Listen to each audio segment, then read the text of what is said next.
Where the hell is everybody? I am so tired of being out here by myself.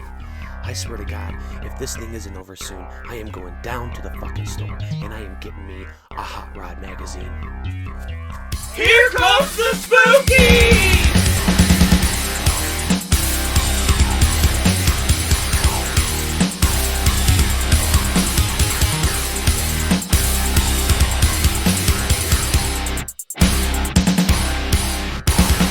What's going on, CHUDS and CHUD-ettes? Here comes the Spookies back. Today we're going to talk about HBO and their new Hellraiser series, as well as go over some of our favorite horror movie taglines, and then later we find out that Tony Todd actually can act when he's not stabbing people with a giant rusty hook. So sit back, relax, tie your buddy to a chair, and make him listen to your second favorite podcast.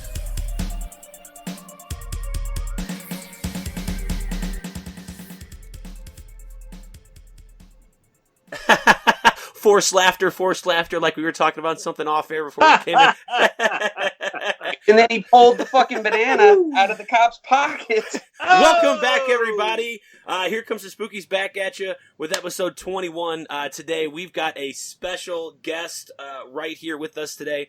Aaron Southworth from the fantastic Horrible Horror podcast. Aaron, give us a shout out. Hey, fellas, how's it going? I'm not that fantastic. I've been on it before. It's always fantastic, man. We love having guests. It's fun stuff. And then with me always is my good friend, my buddy, my beard, Nachos McWerewolf. Nachos, how you doing? How the fuck you bitches doing this fine Sunday? Is it Sunday? Saturday. Yeah, that one. 2 days before Star Wars Day. Oh, shit, you're right. Has anybody been watching any Star Wars? Well, that Star Wars Day is the day that my co-host, Marshall Hampton, is getting married. Yay! I'm holding the phone. I can't clap my... There we go. Snaps for Marshall. Big shout out to Marshall Hampton. His wedding got canceled thanks COVID-19. You and fucker. Rescheduled for a later date, but they're still going to go ahead and have the ceremony and tie the knot. Huzzah! Awesome. I'll have a drink for that fellow. Cheers to him. Indeed. You guys know that sound effect by now. So yeah, I'm not drinking a crackable. I'm drinking a mixed drink. I got myself a nice, tall, frosty Black Club soda with lime and lemon. Just throw it against the wall and let's hear it smash. Yeah. I'll do that when I'm done. When I'm done. How about that? You got to scream, more, or another. Another. Perfect. So, are you guys going to watch any Star Wars movies on Star Wars Day? Do you guys partake in any of that? Throw in one or two, or just your favorite? Try to watch the whole series. I might start rewatching Mandalorian. I watched it once already. I thought it was a good series. I enjoyed it. It was a lot of fun. But I wasn't planning on my wife does not watch any Star Wars at all because she says Spaceballs is better. Why watch Star Wars? I mean, she's not wrong. I wouldn't say better, funner, but not better. Dude, what's that line where fucking Dark Helmet's playing with his action figures and Colonel Sanders walks in? How's that go? No, sir, I didn't see you playing with your dolls again. Nox that time! Nox before you enter! Did you see anything? No, Real talk, we might have to make this a Spaceballs fucking episode. I love that movie. Well, the wife... Smoke him if you got him. My wife always lets me, and I say let's because she's not a huge fan, but she tolerates it, watch Star Wars on May the 4th. But this year, with there being 11 movies now in the franchise, 9 in the main series, plus 2 side stories, which I think totally count. Hey, man, don't forget the animated fucking Clone Wars with Baby Jabba. We skip Clone Wars. You can throw in Mandalorian if you want, but it takes a couple days now, so... You know, we started last night with episode 1. We watched episode 2 and 3 today, and then started Solo. We're about halfway through Solo, and I had to delay that to come join you fellas down here. So we'll finish that tomorrow, along with Rogue One. I think Solo is criminally underrated. It's fantastic. It's fucking Ocean's 11 in space. Yeah, who doesn't like A, a fucking heist movie, and B, a space heist movie? Right? I gotta say, I like Solo, but I'm thinking Rogue One is the crown jewel of the spinoff. Rogue One is not only a good spinoff, it's one of the better, if not one of the best, Star Wars movies of all time. I honestly probably go A New Hope as my favorite of all time, and then Rogue One as a close second. 'Cause, man, I mean, there's no space. I'm right there with you. Until like kind of towards the end, but man, that's a damn good movie. It is. Aaron, what's your favorite Star Wars movie? It's probably kind of what Cincinnati Jeff just was saying. It was A New Hope because that's what I grew up with, and that's what started the whole kickoff of the franchise. It's a great, imagery of Western, like a Western movie / Japanese samurai type movie. I mean, it's got a little bit of everything. But Rogue One, god damn, that like just hits on every level. I like the one with Spock. You guys see that one? Wrath of Khan? Yeah, and he's on Babylon 5 or something. You and shut it's got your that little robot. He's all hole. I swear to God, I will slap those teeth straight. You keep talking. I don't have like a British dentist, dude. My teeth are pretty okay, but good looking out, man. It's from being slapped so many times from Cincinnati Jeff. I got fucking taco neck syndrome because of that asshole. It's a rare medical condition. Don't laugh. You chuds. Let's go ahead and move on. So, by the way, I love Return of the Jedi. Thanks for asking. Fuck. Oh, did you pick up that? Hey, Nachos, what's your favorite one? Oh, Return of the Jedi. Green laser swords, Palpatine, fucking Jabba's palace, man. I'll say it wasn't wild about the Ewoks. I know everybody loves the fucking Ewoks. I go Jawas. That's me. Palpatine was in the Empire Strikes Back. Yeah, it was like for a fart knuckle and it's not even. I mean, yeah, they fucking re-edited him into the fucking. I preferred his original look. It's really fucking weird. It's like a shitty Windows 95 hologram of Palpatine. He looks like the fucking Madame Mask, the from X-Men. X-Men? Yeah. The people that live in the sewers? They're led by Calypso. Morlocks, dude. The Morlocks. Yeah, she looks like fucking Madame Mask, like the evil Morlock. Like when she fucking touches you, like your skin turns all nasty and shit. That's what Palpatine looks like. Madame Mask is actually an Iron Man villain. And you know what? I think I'm maybe it's just Mask or something like that. She wears like a hooded robe, like a purple robe. Oh, she was part of the fucking Brotherhood of Mutants, evil Brotherhood in the 80s, and then she just kind of went away. Her name was do you know what I'm talking about though? She's a Morlock. Wait, did you hear it? Because I think you got fucking nerd flexed on. Ooh. Did you hear it? You just got kicked off the call. No. Dude, I can hear Nachos' muscles flexing through the Skype call. I'll turn the video on just for that. Go ahead. All right, and we're back. Is that the back of your thigh? What is that? My mom says I'm tough.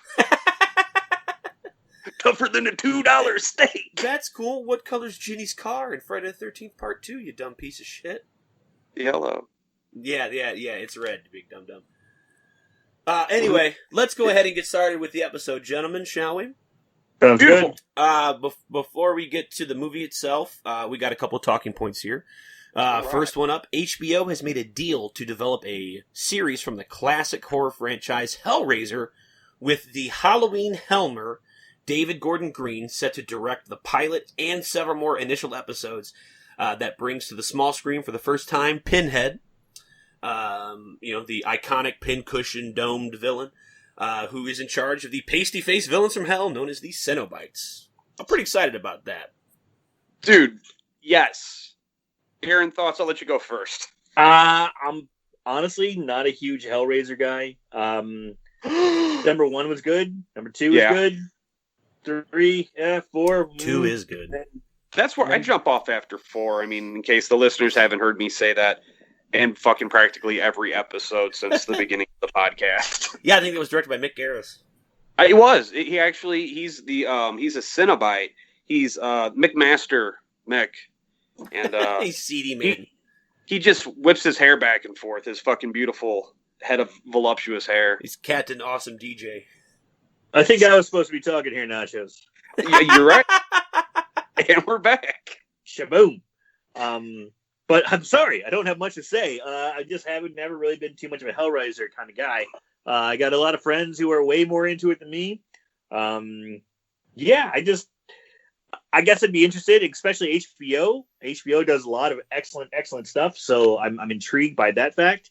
So yeah, I'm intrigued as far as HBO's got into it. But if it was Friday 13th or Nightmare on Elm Street or something else, I think I'd be a little more hyped. I don't know if I'd want a Friday the 13th series. The last one wasn't so great. Yeah. It gave us our hero for Goes to Hell, which, again... Steve what? Steve something. That dude was straight boner-fied. Oh, that's an expensive question. No, that's... But you're picking up what I'm putting down. I mean, this is HBO. HBO kicks ass on all levels. So. No, and you are absolutely correct. And I think that they are going to do good things with this, especially we've got David Gordon Green involved. Obviously, with Blumhouse. They were on fire for a while, and then they did Black Christmas.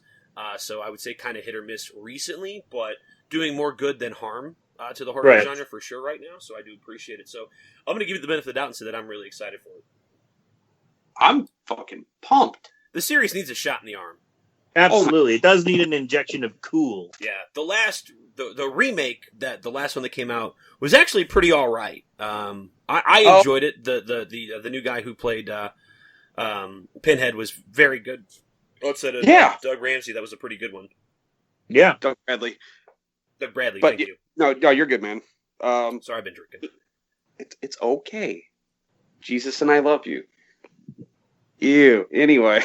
All right, so next up, AMC Theaters decided they fucking wanted to roll the dice and play Who's Got the Biggest Dick, and they will no longer play Universal films effective immediately after what they perceive as an unacceptable comment made from the NBC Universal CEO, Jeff Shell, on its decision to bypass theaters for a theatrical release of Trolls World Tour and make it a digital exclusive during the current COVID-19 pandemic. Jeff Shell, in an interview with the Wall Street Journal, told them that the digital download-only movie had exceeded all their expectations, pulling in nearly $100 million in revenue through digital sales alone, and more than 5 million copies had been sold. So what they said was they were going to look at releasing movies both digitally on a scale just like this, as well as put them in theaters. And AMC, just firing from the hip, was like, "That's not cool. Fuck you." So they decided to pull all Universal films, which affects the Halloween movies, the new Candyman movies, overseas European James Bond films, which is huge, as well as pretty much anything else that Universal puts out between now and whenever. So I was very surprised at this, just knee-jerk reaction from AMC. And you expected it to be like, "Oh yeah, we're going to do this forever and no theaters." And that would be a response to AMC. They were just saying, like, "We're going to do both." And AMC was like, "Fuck you." That just seems a little drastic. Yeah, it seems kind of strange. I understand kids' movies do pull in a lot of money, but for Trolls World Tour to be the hill that you die on is pretty wild. This could be a moment in history and this was the death of AMC theaters. Trolls World Tour. Exactly. Theaters itself is definitely a niche market right now. It's very expensive to go. One ticket is anywhere between $12 to $15. Then you got if you're getting concession stand snacks, you're talking at least $20 for the full experience for two people. More than 10 just for a single person for sure. So right there, you're in the hole for $22-$25 for a movie. And don't get me wrong, you get a nice experience, but that's for a movie that you don't own, as where you can just pay $20 and now you own the motherfucker. Yeah, for at least digitally for life. And on the other side of that coin, you go to the theater. Yeah, most time it's a good experience, but sometimes I'd say at least 30% of the time you got some jackass who's talking too much, some asshole who's on the phone, someone who's arguing with their fucking girlfriend about the fucking parking job they did. And some other asshole who's just trying to be nice and normal, but he's just whistling through his fucking nose, and you want to punch him in the goddamn face. Or kick in the back of your seat, right, Nachos? Who does that? No, Aaron, you're absolutely correct. I'm not sure that this was the best move for AMC. Even though they're the biggest theater chain in I'm not sure the world, but definitely in the country right now, I still don't think this is a smart move. When I go to the movie theaters, I typically go to more of a niche, small market, like midnight showing or like a special showing of a horror movie, a classic movie, a classic action movie. I like those experiences way much more. Which also brings me up to R.I.P. Moolah Theater. I don't know if you guys heard about that. I heard about that. That's the Moolah Theater in St. Louis, Missouri, which again is one of those types of theaters. I mean, they did hold modern movies, but they did a lot of the niche, fun midnight showings of movies. They're one of the first places that have couches, and by couches I mean they just bought a whole bunch of shitty couches from a shitty furniture store and put them out there. And yeah, they suffered the loss. They're dead from COVID. I expect somebody to come along after this is over, or a new normal is found, and purchase that and bring it back to life. I heard we were supposed to get a Alamo Draft House in St. Louis. Knock on wood. That would be fantastic. That would be cool.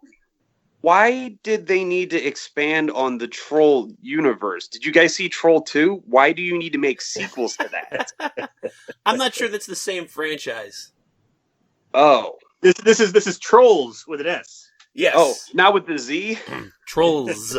They don't hail from Nilbog. Yeah. I learned something today.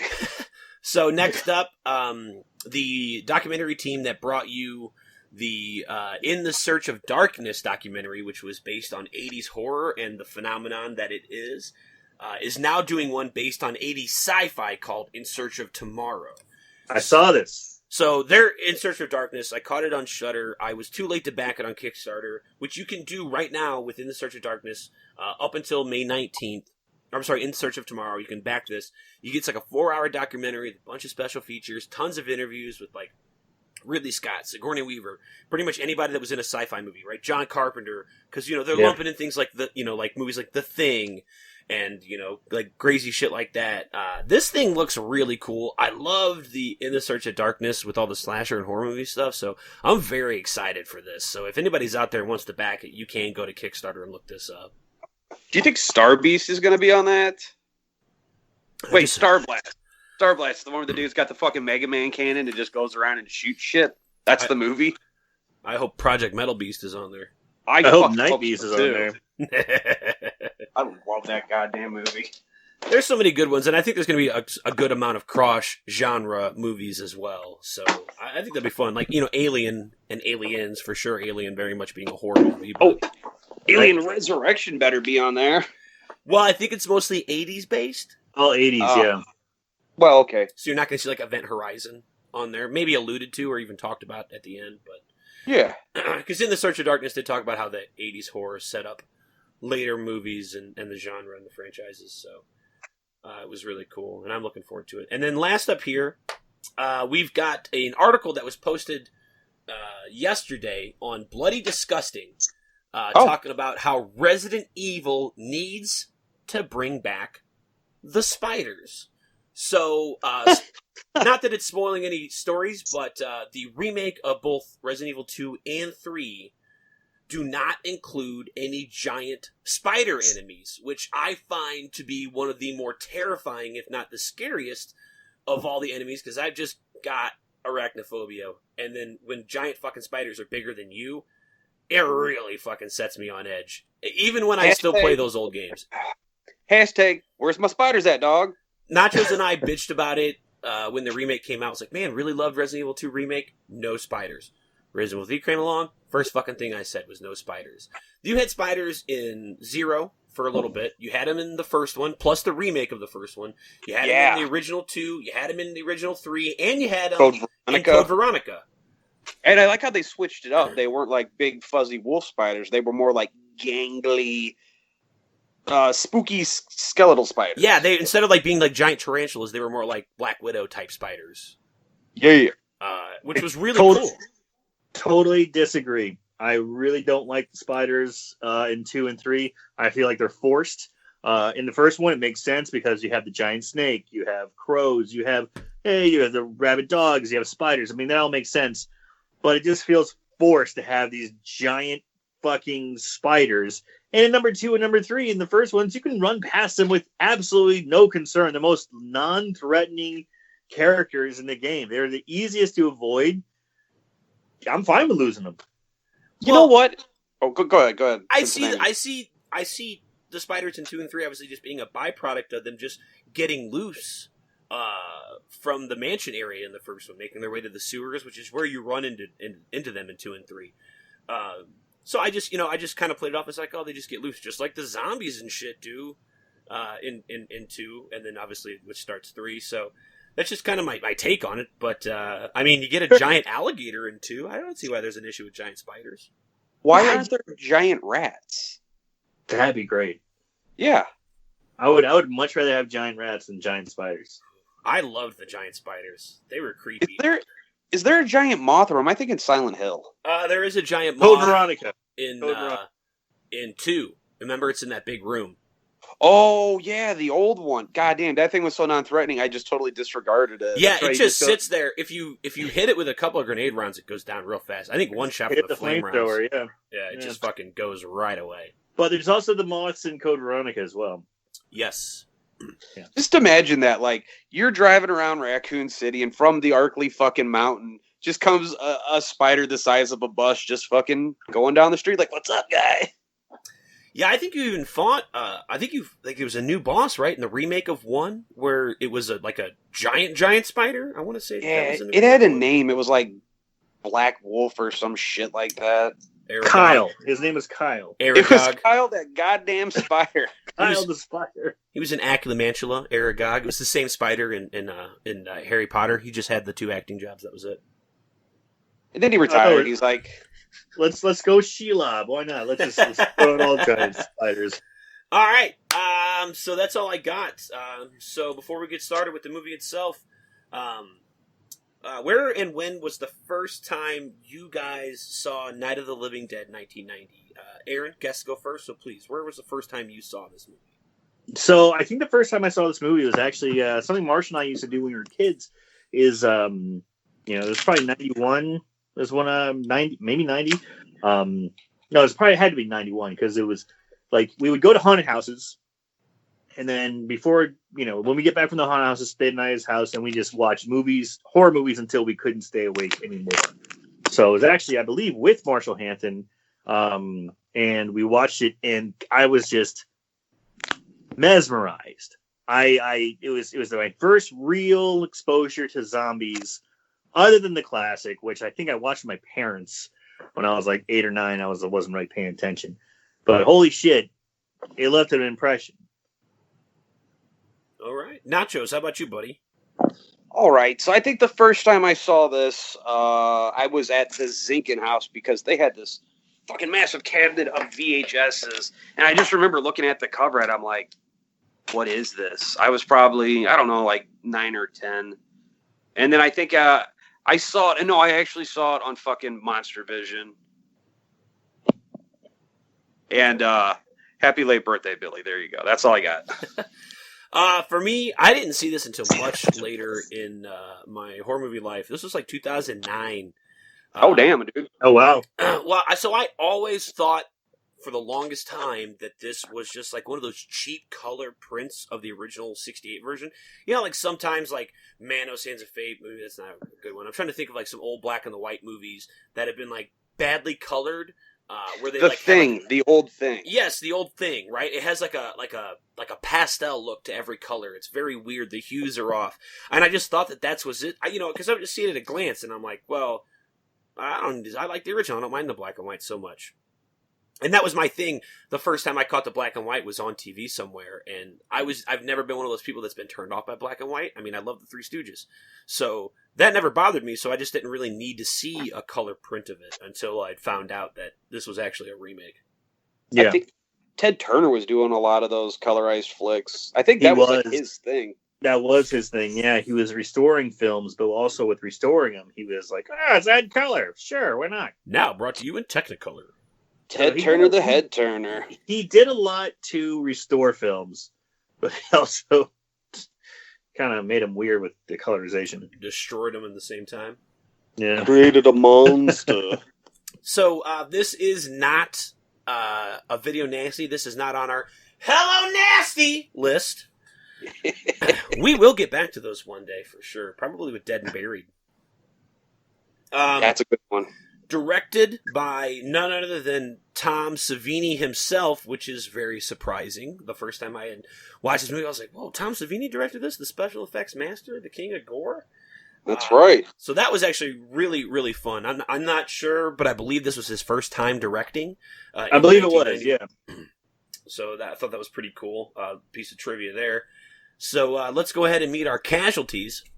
We don't have a huge star-studded cast, but we definitely have a couple of names that stand out more than others. Yeah. First up is Tony Todd, who plays Ben.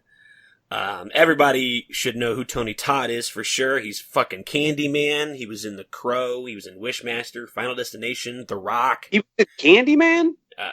Who?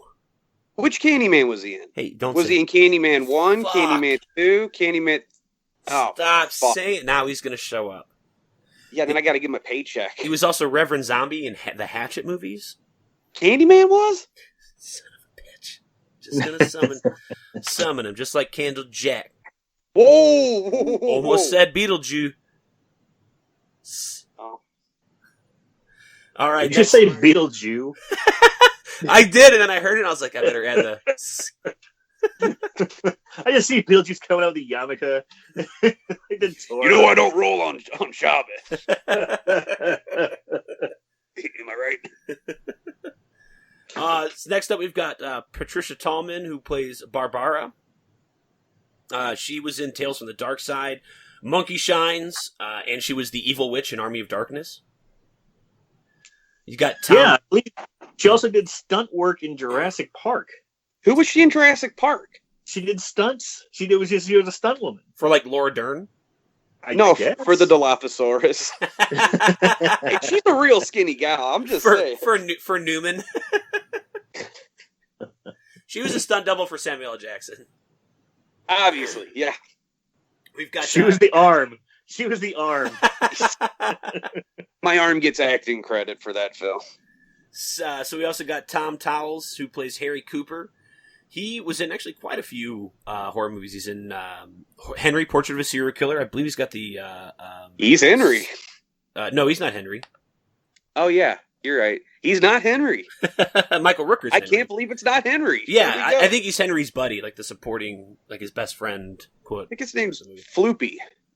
He was in The Pit and the Pendulum. The Rock as well, along with Tony Todd here. House of a Thousand Corpses and Devil's Rejects. I think he was a cop. And he was also in the 2007 remake of Halloween. Yeah, he's the piece of shit stepdad, I think. No. That's no. I believe Oh, he's William also a Forsythe, cap you're right. in that. We've also got McKee Anderson, who plays Helen Cooper. I could not find anything on her for acting credits-wise other than this. We've got William Butler, who plays Tom Bittner. He was in Ghoulies 2. He plays Michael in Friday the 13th, Part VII. He was in Texas Chainsaw Massacre 3, Buried Alive, and Watchers 3. No, wait, he's in Buried Alive? Who the fuck is he in Buried Alive? Buddy, I don't know. I've never seen Buried Oh, Alive. we'll get to that when we get to that. Next up, Katie Finneran played Judy Rose Larson. Oh my god, that bitch. Nothing. Oh, to note Judy here. Rose. Heather Mauser played Sarah Cooper. Again, nothing to note. And then up next is our main man, Bill Moseley. Bill motherfucking Moseley. Plays What a Johnny. nice little bonus cameo. Right? He's not in it for fucking very long, but this guy is right up there with Tony Todd. So, obviously, he's Chop Top in Texas Chainsaw Massacre 2. He's in The Blob, Silent Night, Deadly Night 3, which I know Aaron's a big fan of. Oh, my God. He's in Army of Darkness, and then right. he's in all the fucking House of a Thousand Corpses, Devil's Rejects, 3 from Hell. If Rob Zombie's like, I'm making a movie, Bill, you're in it. There you go. He's in Evil Bong, the Halloween, Yes, he is. the Halloween remake, as well as Texas Chainsaw Massacre 3D. He's also in Charlie's Farm, and I think Old 45? What's that horrible movie? Oh yeah, Death House. I heard that movie's not good. He's in a lot of shit. That guy's Definitely the fucking Nick Cage of the horror movie world for sure. He just acts. Good reference, yeah. And then last up, we've got Russell Strainer, who plays Sheriff McClelland. This was neat because he was Johnny in the original 1968 Night of the Living Dead. That's right. Nice. So they brought him back for this. Released in October of 1990. It's a halfway decent year for horror movies for sure. This is before the 90s took their toll and we had nothing to chew our fucking, crunch our teeth on except for like things like Subspecies. We had Misery, Troll 2, Jacob's Ladder, Child's Play 2, Tremors, Arachnophobia, Gremlins 2, Nightbreed, Tales from the Dark Side, The Exorcist 3, Fuck yes, dude. Texas Chainsaw Massacre 3, Graveyard Shift, Psycho 4, and one of my personal favorites, Repossessed. I Don't love forget that. Project Metal Beast. You tell people, you're like, well, it's got Linda Blair and Leslie Nielsen, and they're like, yeah, and then she's like, and it's got Warren Beatty, and they're like, I'm listening. Yeah, how do people not know about this movie? I don't fucking get that. I don't understand, dude. I love Repossessed. I fucking love Repossessed.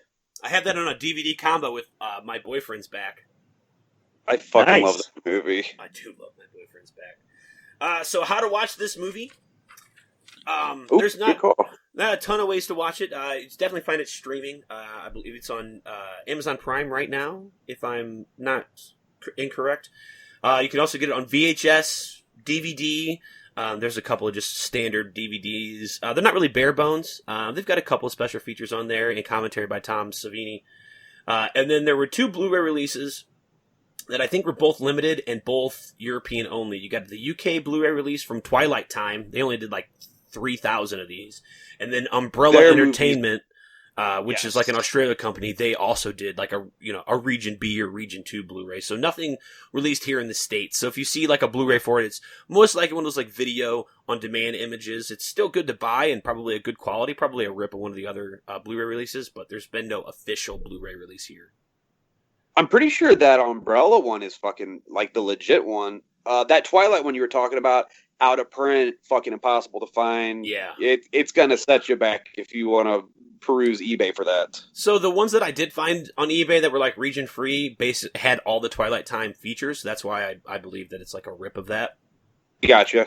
And the reason that I think that this is, at least I'm assuming, right, is that just because there have been so many issues with the movie itself, changing hands, priorities, rights holders, Romero's now passed away, as well as like problems with the original being in, it's a public domain movie.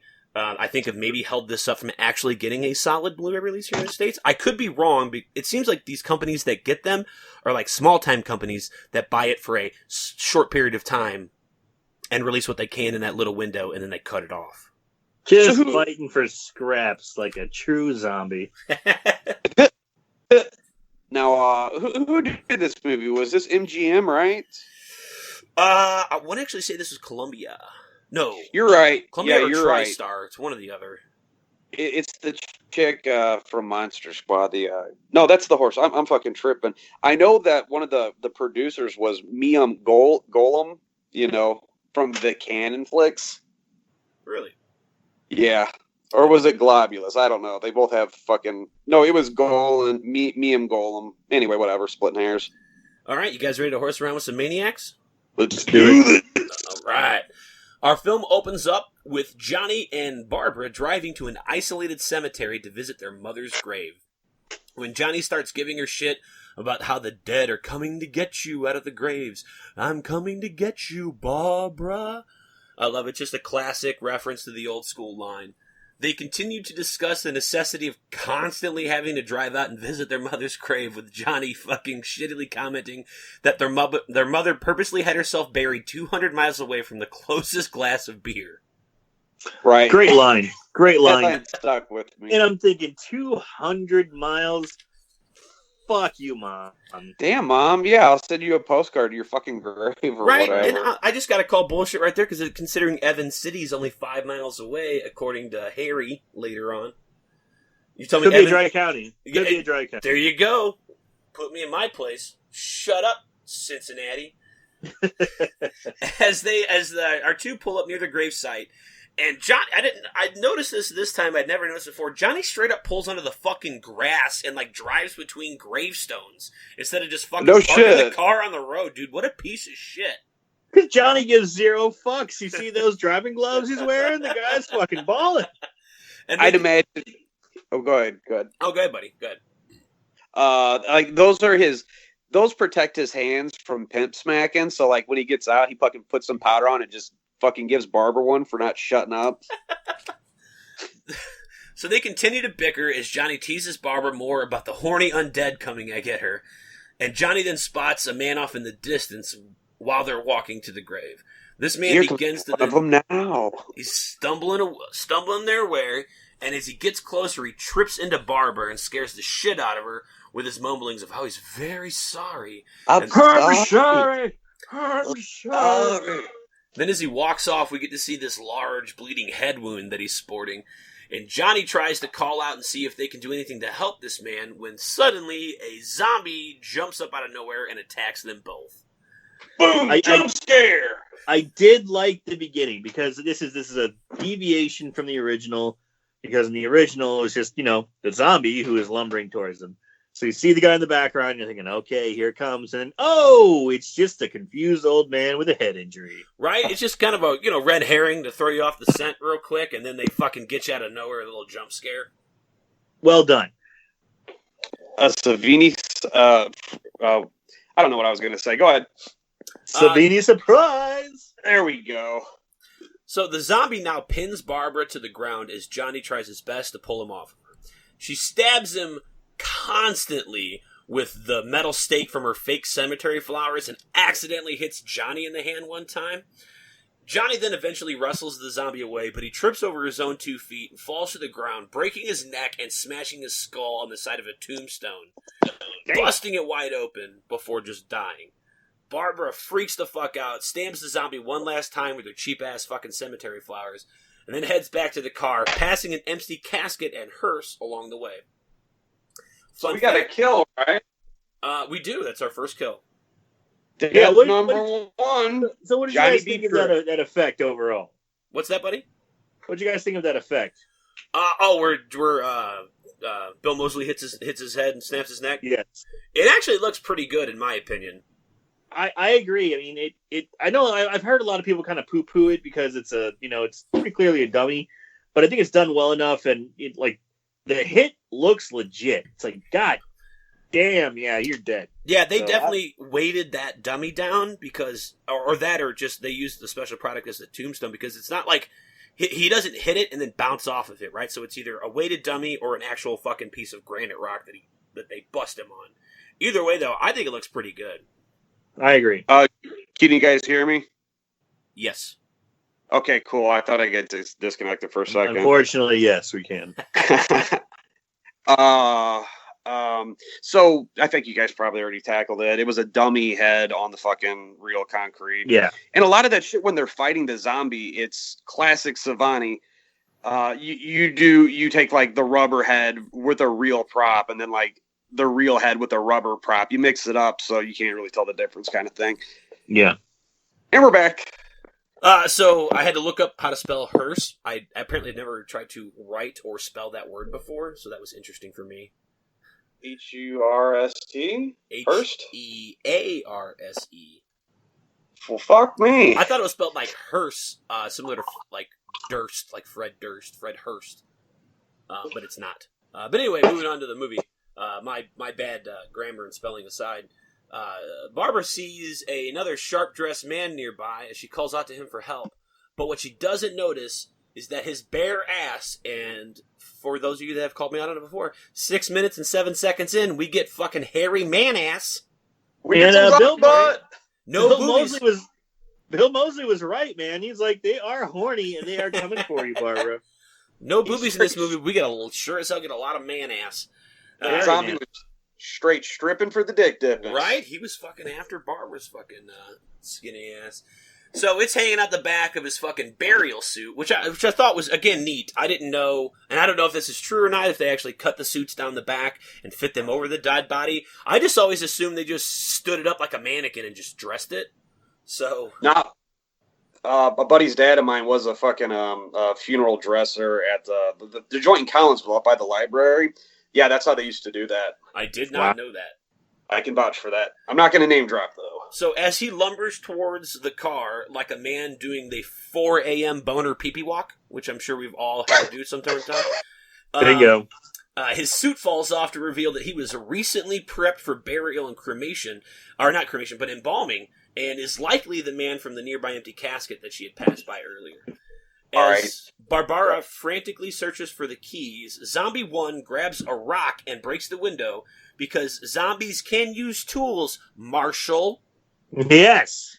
And then tries to pull her out of it. During the kerfuffle, typical woman driver here knocks the car into neutral and causes it to roll backwards down a hill where it crashes into a tree, thus accidentally saving her life and giving her the window an opportunity for escape.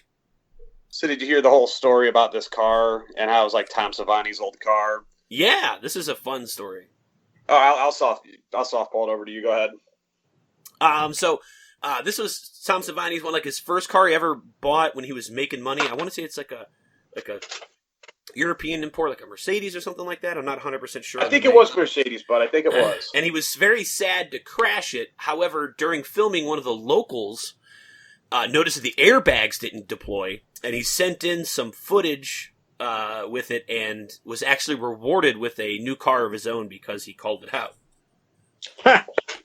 Savani gives that on the little tidbit on the commentary, so it's pretty cool. Nice. So, excuse me. Barbara then runs to a nearby farm, and after checking the barn for anyone and not seeing anybody, heads over to the farmhouse itself. After looking around a little bit, she notices some blood coming from upstairs before a severed hand falls down from the second floor landing, immediately followed by Wilford Brumley zombie, who does a moonsault from the second floor like he's Matt Hardy at Survivor Series. Barbara manages to get out of the way, and he face plants instead, and as she goes to run away, another zombie blocks the back door to get out, so she heads to the front porch. She then notices another zombie stumbling down the road, but beyond him is a truck that is hauling ass in her direction. That zombie who is walking down the street right now, does he have some sort of deformity? He's missing a nose, right? It's his face just looks completely caved in, but like it looks like a birth defect. I'm like, oh, that poor bastard. Too much cocaine. Right. You get the caved in nose. He's got the deflated nose, like that dude that used to be on Artie Lang. Artie Lang. Yeah, Artie Lang. Thank you. Exactly. He's got deflated nose. Do you guys want a little trivia nugget? Sure. All right. So Big Boy who fucking did the belly splash, the moonsault. Yeah. The moonsault. Yes, thank you. So that dude was like Tom Savani's buddy who was a cop. And then he got in a motorcycle right prior to that. So like he broke all his fucking ribs and clavicle and shit. Like a few months earlier, and the dude did his own stunt. Jesus. He just when he falls down, you just see that big ass walrus mustache, and I'm like, you just fucking look like Wilford Brimley. Like anybody who has that mustache, I just immediately think Wilford Brimley, either diabetes or The Thing. Fun trivia about Artie Lang. You know how he broke his nose in a billion pieces? No. Apparently him and his girlfriend were grinding up pills with a salt shaker. The salt shaker was cheap, and broken glass got mixed in with their drugs, and he snorted broken glass. That's what I heard, man. God. Yeah. That's the fucking most gangster fucking thing I've ever heard for a drug addict. He fucking popped his nose, dude. God damn. Then not long after that, after he was suffering from that, he got punched in the face and broke his nose, and that's basically what caused it to collapse. Jesus Christ. Don't do drugs, kids. Or do, but don't be Artie Lang. Yeah, be responsible about your drug use. We're not telling you not to use it. We're just saying be smart about it. Yeah. So, back to our movie here. The truck that Barbara had seen is heading straight down the road for Captain Artie Road Lang. Zombie. For Artie Lang face. And plows his ass out of the way. I felt that hit. Oh my god, it looks so fun, too. I had to rewatch it. I'm like, did Tom Savini just paralyze a guy on camera? Like, is that motherfucker dead? This looks pretty fucking legit for like a hit and run, like a Bruce Jenner kind of thing. I do love how the guy driving the truck just goes, "Yeah, that's a zombie." I hope. I sure hope that's a zombie. He just said, "Fuck it." And then for those of you out listening, I did say Bruce Jenner. When he hit that old lady, he was still Bruce Jenner at the time. It is so hard, knocked her dick off. I'm not dead naming anybody here. So the driver, who we later learn his name is Ben, gets out, complete, and I love this scene, complete with the crowbar that kind of hangs at his side as an homage to fucking Candyman, which I just thought was fantastic. You want to hear something fucking wild? Hit me. This movie came out 2 years before Candyman. Really? Yeah. I have at 11:36 because that's what I posted on the fucking the Instagram page, but nobody knew what it was. So whatever. I honestly thought that Candyman was 89. I thought that no, 92 or whatever was 92. To Google. Pretty sure Candyman was 92. Man, I honestly didn't know that. I like Candyman, but I wouldn't say that I'm like the biggest fan. Not that there's anything wrong with it. It's just there's so many other things to watch. And I'm also closet racist. So I never I just don't know a ton about the series. So I didn't know that. I actually thought that was an homage. So I know it's kind of screwy. Yeah, you know what? Instead, it's like a foretelling of the future kind of thing. So a foreshadowing of Candyman. Yeah, calling me out. I like that. That's good. I didn't know that. That's fantastic though, because that's immediately what I thought when I saw that scene. I mean, yeah. So as Ben gets out, he asks if anyone else is in the house, and then he asks Barbara if she has any guns in there. She has a hard time answering. She's going through shock, and she breaks down crying, saying she doesn't know. So Ben brings her back inside, but suddenly another farm zombie moves in for the kill, and Ben pulls this sweet-ass fucking front kick maneuver, which reminded me of, and I'm just not trying to profile here, but I'm just saying, it looked like Kareem Abdul-Jabbar in The Game of Death when he just fucking front kicks Bruce Lee right in the chest. Leaving that giant footprint on his chest. Exactly! That's what this reminded me of. But then, in a fucking even sweeter move that Kareem Abdul-Jabbar could not pull off, he grabs that fucking, iron skillet from the fucking stove. Throws the bacon out. Yeah, it's like, fucking bacon, get out of here. And beats the shit out of that fucking zombie right in the head with that frying pan, and then tries to force it out the back door. Dude, he hits that motherfucker so hard he slides out. I got another nugget of trivia. This one's actually pretty fucking cool. So when Barbara walks up to the house, on the front of the house, there's a sign that reads "The M Celeste." Mm-hmm. And you guys know about this? Isn't that the? It's either the owner of the house or it's a reference to someone from the original movie. Is that what it was? One or the other. No, I got you, man. So the Mary Celeste was this ghost ship they found out in the Atlantic in the late 1800s. Oh. When the travelers boarded the vessel, they found like food still cooking, cigarettes and ashtrays still smoking. And it's so like you kind of get a vibe of that when Babs, as I affectionately call her in this film, walks in and, just kind of checks the bacon still cooking and shit like that. So there you go. That's kind of cool. This deep cut was brought to you by Nachos McWerewolf. So while all that's going on with Ben now, meanwhile, we've got Barbara who's chilling in the living room and just trying to fucking piece together what's happening to her. And she decides this is the time to arm herself with a fireplace poker as Wilford Brimley again now sneaks up on her. But Barbara must have smelled the skull on his breath because she fucking turns like she's fucking got the sixth sense and just starts beating the shit out of him and puts him down with a well-placed fucking head strike. It's that ketoacidosis from diabetes. It smells like fruit punch. Fruit punch? Yeah, I'm telling you. Diabetics are going through ketoacidosis. Their breath smells fruity sweet. It's because he died earlier of a stroke, or from a stroke, and he smells like eggs. He fucking died with a wad of Big League Chew in his mouth. So during this time, Ben is losing his fight, but takes one last chance and stabs the zombie in the brain with his crowbar, which ends the fight immediately, and he follows up with tossing his dead ass out the door and then locking it. Ben, and I love this about this movie, they're very keen on making sure that they are checking all the boxes and locking the doors, and showing that they're actually locking the doors. Ben then but that window busted out that whole thing. Anyway. Sorry. Go ahead.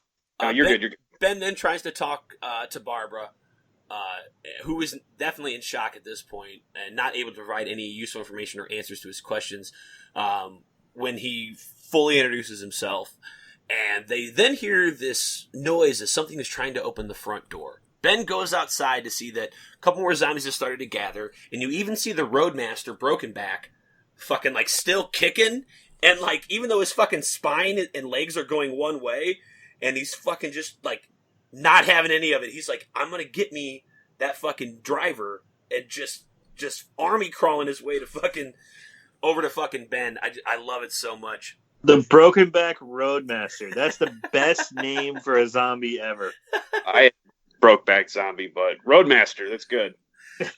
So Ben then decides to clean house. First, he takes care of the port zombie before dispatching the one that he ran over with his truck before he could call Allstate. And then follows up with the best Charlton Heston impression I have ever seen and goddamns the whole world. God damn you blew it up!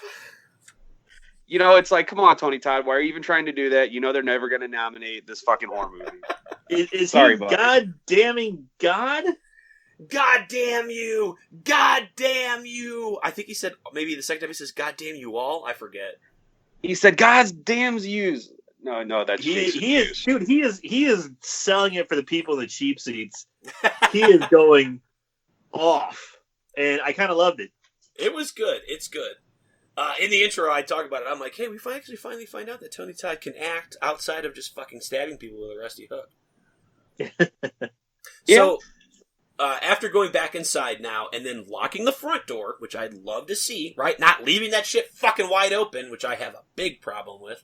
Haven't you ever heard of closing a goddamn door? Right? This isn't the fucking minor 49er here. Ben then explains to Barbara that his truck is running on empty, running long, running blind. Is that Jackson Brown for you? Nobody? Come on, that's a solid joke. Fuck you guys. Sorry, buddy. And I was hitting all the notes, man. Simon Jackson Cowell, Brown, I saw him with Tom Petty. Not a huge fan. What? Really? Yeah. Where were you hitting those notes with? Like, stay just a little bit longer. Please, please, please. No? Oh, man, I love Jackson Brown. Anyway, moving on. I'm great. You guys don't recognize talent. That's not your fault. They cannot take the chance of using the truck and risk it running out of gas in the middle of nowhere. So what Ben says is they need to stay put and hope that help comes for them. They get more acquainted with each other, and Ben tells her to keep it together, stay strong, fight to stay alive, and be with him, right? He gives her, like, a fucking locker room pep talk. Yeah, he does. Like, this is Coach Carter or fucking Miracle on Ice. Yeah, he really, like, breaks it down for her. Use the fear. Use it to stay alive. I know you think sharp. Yeah. I know you can fight if you have to. Right? He gets her good, and I like that. That's a pretty cool scene. Because we see a change in Barbara later. Because it fucking worked. So, as the night moves in... no? You mean we are finally entering the Night of the Living Dead? Stepping all over my Bob Seger joke, but whatever. Ben looking around the house for some supplies now, while Barbara is trying to clean up her dead zombie mess that she had left in the living room. He explains that the truck he was in has a radio, but no one really knew what was going on outside. It was just a lot of trash talk. Don't know what was jump causing real this. quick. Sure. All right. So, Ben, the same thing. He says there's a radio in the truck, but it's stuck on Fox News, and all he's heard is fake news. He said that one guy said it was a hoax spread by the Democrats. Another guy said it was a virus from China, spread by eating bat wings. But they don't know shit. The third guy said that it was actually caused from injecting disinfectant into your veins and eating sunlight. And putting a glow stick up your butthole. It was a 1-2 combo. In actuality, in the movie, one person had explained it on the radio as it was actually just escaped prisoners going insane. Another said that it was a chemical spill that was causing people to act nuts. I heard it was juggalos. The gathering had gotten loose. But none of that had explained how people have been shot to death or broken necks and are still moving around after dying. Which I thought was a really cool line there, and I thought it was going to be a callback to Johnny showing up as a zombie later, right, with his broken neck, but you You never get to see Bill Moseley again. I know, that's no, that kind of bummed me out. You totally see him twice. What? When? Yeah, so okay, there's one scene where he's walking behind the barn, like when they're checking to what was it, Uncle Reese or Regis Feldman, Uncle Regis Feldman, Uncle Reach. All right, yeah, Johnny comes from behind is that a shed or an outhouse? And then later on, when she gets put in the truck, they plop her right next to him. Yeah, you see his corpse, yeah. Dead Johnny. So I know the corpse later, but I never saw him walking. I did not recognize him. Yeah, because Barbara... Nor did I. Barbara puts because he even has the fucking... No, I'm an idiot. It was the fucking graveyard zombie who has the flower sticking out of his chest. Okay, yeah, I was going to say, you don't see him again. I looked for him, like, hard. And I had to watch this movie 3 times. I usually do a two view, right? I watch it, then I watch it again and make the script. However, my big, dumb, stupid ass accidentally saved over a template. So when I was going to clean up, I clicked save and then deleted the entire script. Yay. Man. So I had to watch it a 3rd time today, which wasn't a big deal, but I had to rewrite the script. And I was like, I'm definitely going to keep an eye out for this guy. And I didn't see him until the end scene. Which, thanks for fucking ruining that fucking surprise. Not sure. Spoiler alert. So, as Ben was explaining all this about the zombies coming back from the dead, he then explains the carnage that he saw at a diner before he made it to the farmhouse, and how some local boy was shooting the undead with an M16 rifle, but they just kept coming until those hot shit guns, right? Until he finally hit it in the head, where it went down for good. And then he tells Barbara that damaging it in the head or destroying the brain is the only real way to stop them. Did you guys kind of catch that? You remember the intro for the original Resident Evil 3? That kind of remind you of that diner scene? Yeah. Okay. So Ben then continues to rummage around the house and find some ammo. So he decides to go upstairs and look for the guns that it goes to. At the top of the stairs, he finds a .22 rifle in the hand of the person who's missing the arm that fell on Barbara later. Cousin Satchel. When Barbara starts to scream downstairs, Ben comes a-running and finds Tom Bittner equipped with a +5 shotgun and Harry Cooper equipped with a +3 bat, who have just come up from the cellar of the house. Tom explains that they also have Helen Cooper, Sarah Cooper, Alice Cooper, and the rest of his band. Mr. Cooper. As well as a young woman named Judy Rose Larson down there with them, too. Harry then gets pissed off and demands on knowing who the fuck they are. After some hostile introductions, Ben asked why they didn't come up when they... and help earlier, right, when they were beating the shit off the fucking zombies. Sorry, beating off the zombies. Yes. And Harry says he can't see through walls, but maybe Ben can, and all they heard was just some banging around. Tom! And he thought, hey, if you're beating those zombies, just let them finish. Then we'll come up and introduce ourselves. Yeah, it's just a couple people beating some zombies off. No big deal. It's just polite. It's just a polite thing to do. Right? You're getting beat off, you wait till you finish. Give him some space. Then you come and introduce yourself. Right? It's going to be a sticky mess, but hey, it's better than walking into the middle of it. Right? So I love Tom here because he just straight up fucking contradicts everything that fucking Harry just said. And Harry gives him the fucking, like, death stare. That's like, every look Cooper has in this movie is just the most fucking intense, like, full eyeball. You can just... I hate the dude's fucking face. It's the kind of look that my wife gives me when we go to her work Christmas parties. And I'm like, hey, what's going on? My name's Eric Davies. I'm Melody's husband. What's your favorite racial slur? I'll use it in a sentence. This Cooper's face is at stink face level 10 at all times. He has no inflection. He's at 10 and he stays at a 10. He doesn't start off a little slow like a 3 or 4 and then build up. No. He's always at 10. That knob got broke off at 11, and you can't change the channel. It's just, that's it, the whole fucking movie. What is up with the sexual tension between him and Ben? I was like, are you guys going to fight or fuck or both? Right? A little bit of fucking both, right? Some fuck fighting? So Tom contradicts him and says that they did hear Barbara actually cry out for help, but they were just too scared to come up. We was just scared. That's all. Tom also explains that this is in fact his uncle's house, and him and Judy came to check on them after hearing reports of what was going on the radio, when Mr. Cooper then showed up to hang out, and was hanging with the Cooper? Right, and looking for some shelter for his wife and injured daughter. Ben and Harry then continue to be hostile to each other when they both try to explain how they came to be at the farmhouse. And I love how, like, just pissed off they both are. And Ben just looks like a normal business guy, right? But fucking Harry's clearly in a tuxedo. Yeah, he has his Cumberbatch on the whole time. Right? Zombie apocalypse. Cumberbatch is coming off. I'm sorry, guys. Yeah, it looks like they're on their way to some business party fucking or wedding. debutante ball. Right. Everyone's dressed pretty nice. Harry, except his daughter. Sorry, I gotta. His fucking 27-year-old daughter is dressed like a fucking baby doll. What is that? You don't like the yellow dress with the pigtails and the little bow in the hair?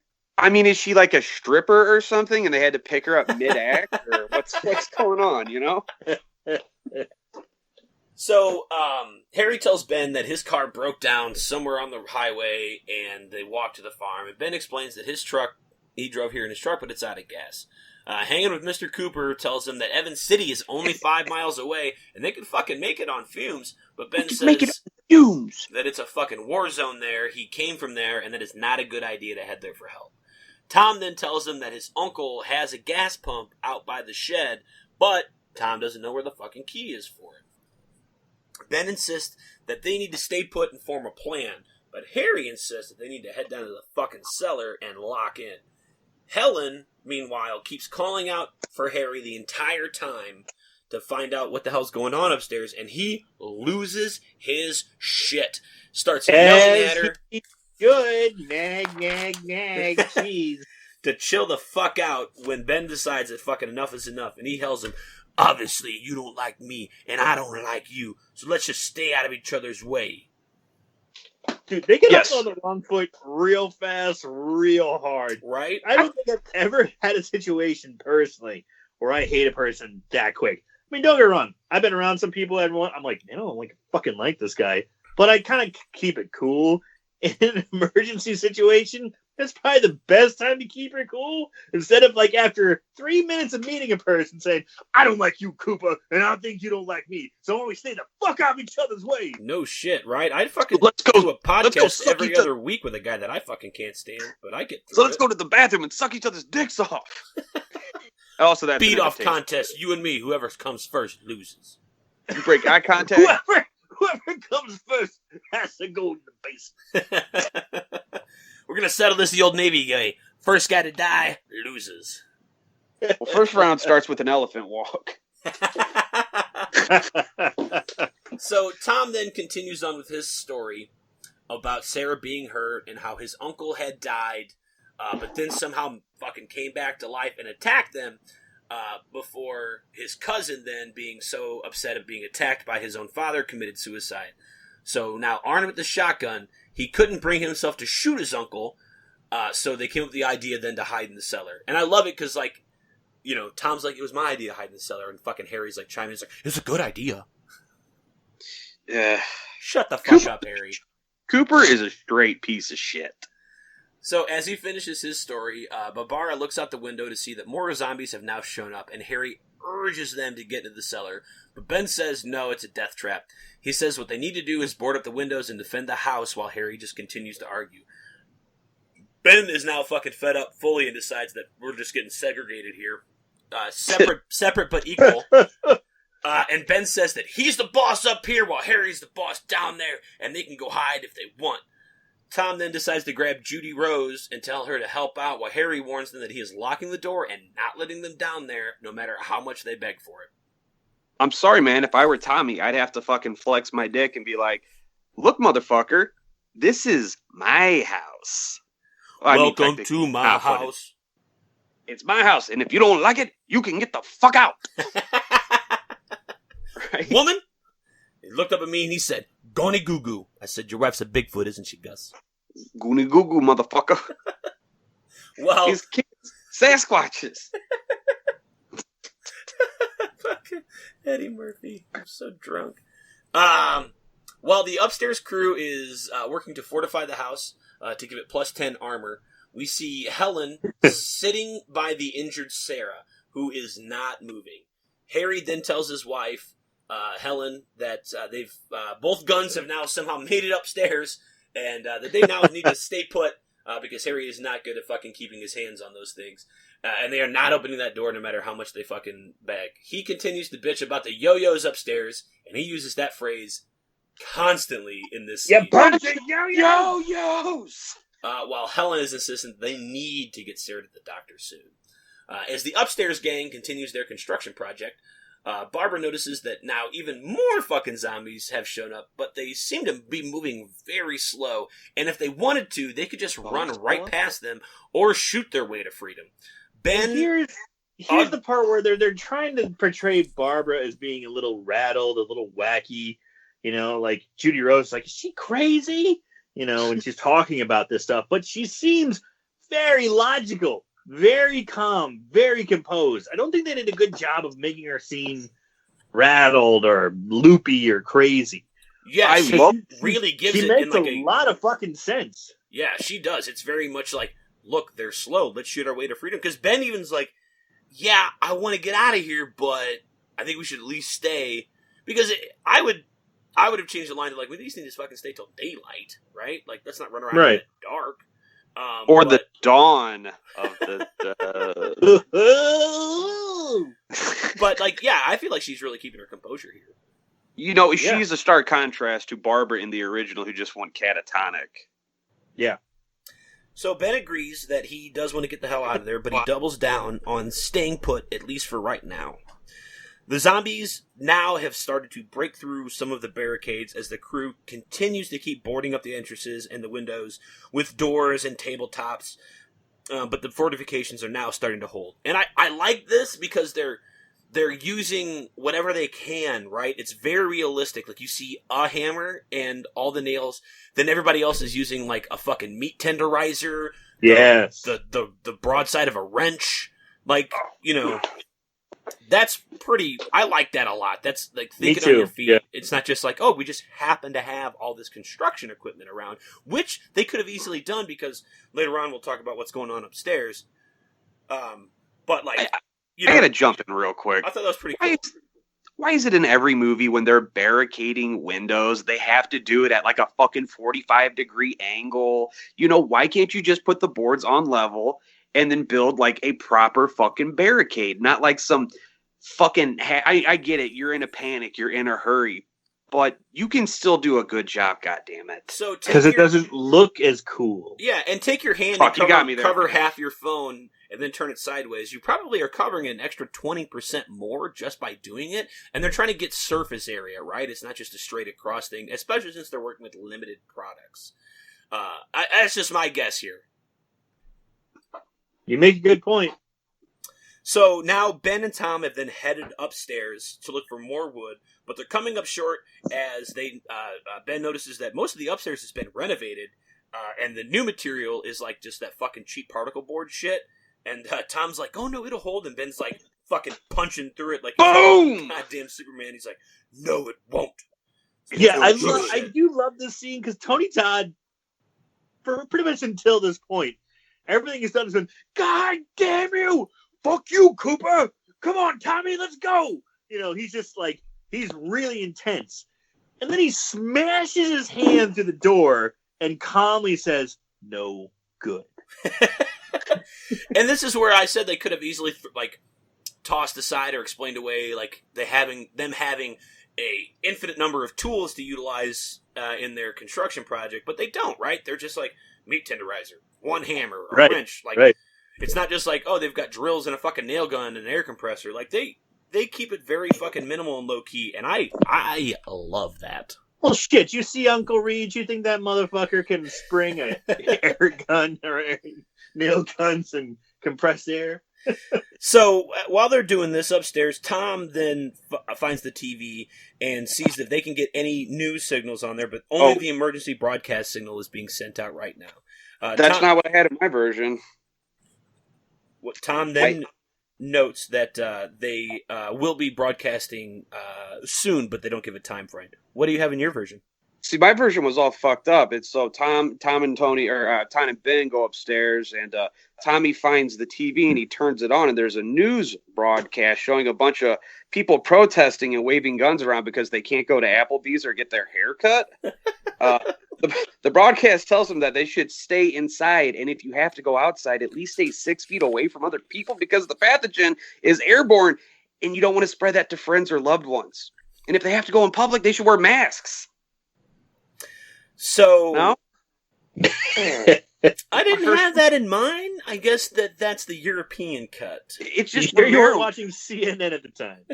Romero is so topical from Beyond the Grave that it still holds up fucking 30 some odd years later. God damn, Romero would be having a fucking blast right now if he were still alive. They'd be all over this shit. 100%. So Full Moon has a fucking coronavirus movie out right now. What? Corona Zombies. Wasted no time. Let me guess, it's basically just a rehash of zombie decadence or strippers or zombies. They just call it COVID-19. It's actually Nightmare City and then fucking half of the stripper zombie movie. Yeah, with like a pinch of evil bong thrown in there. Charles Band, you motherfucker. Oh, Please evil sponsor our bong. podcast. So, while they're upstairs, Tom remembers that the old doors that they took away during the renovation have been stored downstairs in the cellar, and Ben's like, fuck. Let's go, motherfucker. As we cut to Harry and Helen, who are still downstairs and still fucking arguing. Tom politely knocks on the door and asks to be let in so they can grab the doors that are being stored down there, but he just ignores them. Helen tries to explain to Harry that they need to let him in. Harry smacks her around for her efforts, so Ben threatens that if he doesn't open it, he's just going to blast that motherfucker open with a shotgun before counting to 3 like he's dealing with a fucking child when Harry decides that he's just going to fucking, give in and fucking, open the door. So what I wanted to see is that because they were doing the slow count and fucking Cooper's taking his sweet ass time going upstairs. So when he's unlocking the door, it hits 3, then he just gets ripped in half. Did you get results with shotguns? You do. So Tom goes downstairs and grabs the doors as Ben and Harry continue to argue more until Judy tells him to shut the fuck up or get the fuck out. And at this point, I'm like, thank you. Finally, somebody's like, you're not helping. Helping or hurting, Ben? Helping or hurting? Judy Rose puts her pussy down and just says, hey, this is my fucking house. If we didn't let you in, what'd you think? So let's kick you all out. Yeah, this is Tom's house in my house. Fucking get out if you don't like it. If you don't like it, you can get the fuck out. Also, this is the only time Judy Rose isn't terrible in this movie. Right? No, she's kind of a background character up until this point where she just really kicks it into gear. But you mean where she spends 90% of her screen time screaming? Yeah, she goes right back into the background too. Yeah. So Tom, that scream got really old on the second and third rewatch. Tom, at this point, tries to reason with everybody and just hug it out when Harry says that he cannot risk his daughter's life. This is where Ben decides that he wants to go into the cellar and check on her and Helen for the very first time. And Helen says that Sarah was bit on the arm by one of the zombies while they were making their way to the farmhouse, and that she has fallen ill. Did you kind of catch that exchange between Helen and Ben? It's like, you want to get up on this fucking Pringles can, Dick? You want to get down on this fucking Black Maglite, honey? Because Cooper's a dick. So Ben tells, kind of gets a little shitty. I think he's mentioning it directly at Harry, but he says it to the whole group. He's like, since you're not doing anything, maybe you can help by looking for the keys to the fuel pump. Yeah, he says, hey, Cooper. I mean, because we have Mrs. Cooper, deceased daughter Cooper, and Harry? Is it Harry? Yeah, Harry pair of testicles. So Helen gets excited now as Harry fills her in about how Ben had gotten there and the possibility of escaping in a truck. She goes upstairs to look for the keys herself, despite Ben's persistence that she does not, when the zombies have started to break in through some of the windows. Tom struggles to hold one back while another breaks in a different window in another room, so Barbara shoots it in the back of the head. Judy recognizes him as Mr. McCready. Mr. Magruder. Magruder, sorry. And Barbara points out that this man was in fact dead before she shot him in the head. And that Tom says it was just like his uncle coming back to life, but Harry refuses to believe any of that shit that's going on, that these aren't the undead coming back to life, when another zombie breaks in before they can board at the window. So, Barbara... That is not a zombie that comes in, that second zombie that comes in. That is Dalsum from Street Fighter 2. Oh, shit. He was just looking for a safe place to hang out and stretch his arms. He's like, dude, Zangief is after me. I don't know what the fuck's going on. Good thing they fucking shot him. Good thing they shot him before he started doing some yoga fire and shit like that. Because that is the most Dalsum looking fucking person I've ever seen, ever. When they did Street Fighter, the movie, they should have cast that guy as Dalsum. Because holy God, he just comes in wearing a diaper with no clothes and just goes, hey, like starts wiggling back and forth. Yeah, like Nacho said, I'm waiting for yoga fire out. Yeah, and you're telling me this guy's hanging out in the middle of like Nowheresville, Kentucky? I don't think so. He's on the fucking lamb from M. Bison and his crew. I'm all for diversity here, Savini, but there's no way this guy's hanging out in that part of the country. Yeah, it was so great, too. This is one of my favorite scenes. Take it away, CJ. So, as the zombie breaks in and fucking Barbara uses this as an opportunity to show everybody that they are, in fact, the undead brought back to life, shooting him 1, 2, 3 fucking times. He's like, is he dead? Is he dead? Is he dead? And girl, you're losing it. It's just fucking coming. Yeah, Tony Todd's like, you're losing it. Before she fucking puts a fourth one in his fucking dome, which downs it for good. And then Harry has to now fucking accept the impossible. I love that scene. That scene has stuck in my head since I was a kid. It's terrifying. It's powerful. It empowers a woman. It's such a great scene. It's so much fun. Yeah, that's one of my favorite scenes in all of horror movies. Dude, she straight drops the microphone and walks out of the room. Cooper tries to say, he's like, fuck you, Cooper, shut up. Pussy runs this room.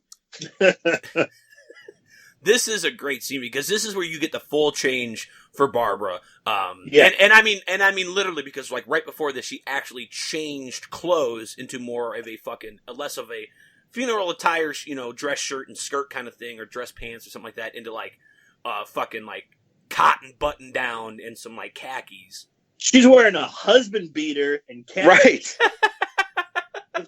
The room is literally drowning in symbolism, right, in that scene. So, our 2 Live crew now continues their efforts while Harry sneaks upstairs as he hears the fucking news reporting actually going on the TV at this time. He gets no more info than what Ben had already provided with the news reporter. I have a thing about that. Stating that the scientists at Berkeley claim that the undead have been rising back from the grave, and Harry starts to look concerned, where he says, but coincidentally over in Atlanta at the CDC, they're claiming that that's not possible. It's just people reacting strangely to whatever epidemic is going on. And then he looks like very just like pleased, like, okay, that makes sense. And there are still conflicting stories. We hear the chemical leak. We hear the prisoner outbreak.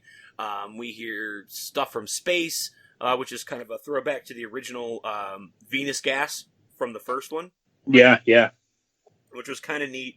And I believe that the reporter on screen at this time was the original television reporter in the 1968 one. I do love that they did mention reports out of the University of Stockton, California. Stockton, California. You guys know anything about Stockton? No idea, bud. Okay, do you know the UFC fighter Nate Diaz or Nick Diaz? I don't. I've heard of Nick Diaz. These are some of the most gangster, Hispanic, badass motherfuckers, and they're from a shitty place called Stockton. When I heard him say Stockton, I'm like, oh, you mean the University of slap you upside the head, Stockton? Son of a bitch! I was. If you don't understand who Nick and Nate Diaz are, the impact of that joke is not going to land. Because holy shit, I laughed my ass off when I heard that. No, I did not know that. Oh, it's I think it's not 619. Oh well, fuck it. I don't care. Hilarious for me. So I actually had a different scene when Harry goes upstairs to turn on the TV, or when he hears the fucking the news going on. He goes upstairs and he sees a woman is outraged that she can't go to church with people, and she keeps screaming at the newscaster that she's bathed in the blood of Jesus Christ. And demons out. Ghost blood will magically protect you from viruses and science, but then he unplugs the TV and brings it downstairs. So it's weird. I don't. My copies must have been fucked up or something. Ben decides that he loves this television and he wants to take it with him, presumably into the cellar now. But as he is sneaking off down, through the main level of the house, Ben catches him, and they start to fight. They fight over the TV, which gets dropped down the basement stairs and breaks, with fucking Ben claiming that he was trying to sneak away with the fucking TV, with basically Harry coming up with a lie on the spot that says, "Why would I fucking take the TV downstairs, you dumb shit? I'm not gonna get any signal down there." It's like, yeah, but you happen to be ass into the piece of steps shit of the basement already. What were you just doing? Letting your ass cool off the cellar wind? What was going on right there? Clearly that's where you're going. Man, real talk, I don't want to say it, but I'm actually going to side with Cooper on this. What if he was legit just bringing it downstairs so everybody could be updated? Very well could be. This is the weird part, is that it's just a very dated reference. Because he goes, you don't get any reception down on this cellar. Yes, kids, you had to have bunny ears to have reception to receive a signal for your television. And if you were that far in the country, your parents had crumpled a bunch of tinfoil around those bunny ears to help add to it. It did nothing, but it made people feel better. And you put the 2 pennies behind the fucking cable box so you can see a zigzag rainbow nipple every now and again. So, as that's all going on, they are now interrupted by Barbara, who just straight up fucking unlocks the back door and goes out like the fucking bad bitch she is. She is straight ram bitch. Right? Judy and Helen then decide that while they're out there, they're going to check the dead uncle for the keys to the fuel pump, while Barbara is contemplating making a run for it, but instead they all go back inside since Judy has now found the keys to the pump in the uncle's pocket. As even more zombies have shown up now, Ben tells everyone that him and Tom are going to make a break for the pump, while Barbara stays behind with Judy, just in case Harry the prick decides that he's going to lock everybody else just for the fucking fun of it and leave them all for dead.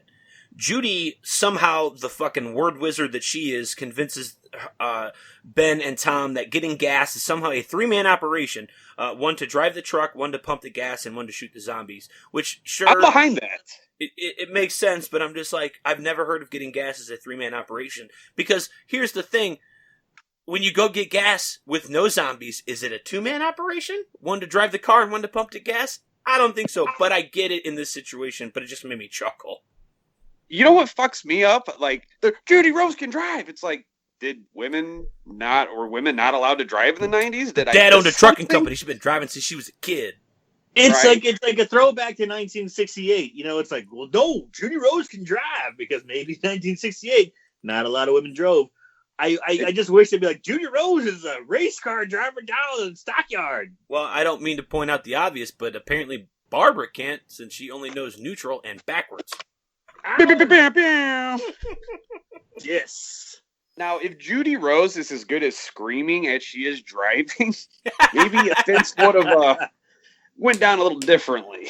Well, I'll tell you right now that Judy is not, as she struggles for several minutes just to get the truck started, while Ben holds off. You can't fault that on her. That's just shitty machinery.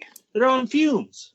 Ben holds the many zombies off with this fucking torch, and I love that there's a scene where there's a big group of them, and he fucking holds the torch out, and one of them clearly rears back like he's Frankenstein, just hiding. The way he recoils. That's my fucking favorite. They used to show that on the Monster Vision or like 100% Weird, that was always in the fucking TV clip. Yeah. That fucking, it's like, okay, zombie, everybody just calm down, don't overreact. And this dude's like, I went to Juilliard. He's like, whoa! Like, this extra is just trying to be picked up as a fucking understudy for any of the fucking main cast at this point. He's like, but it worked. Really gonna sell about it. him now.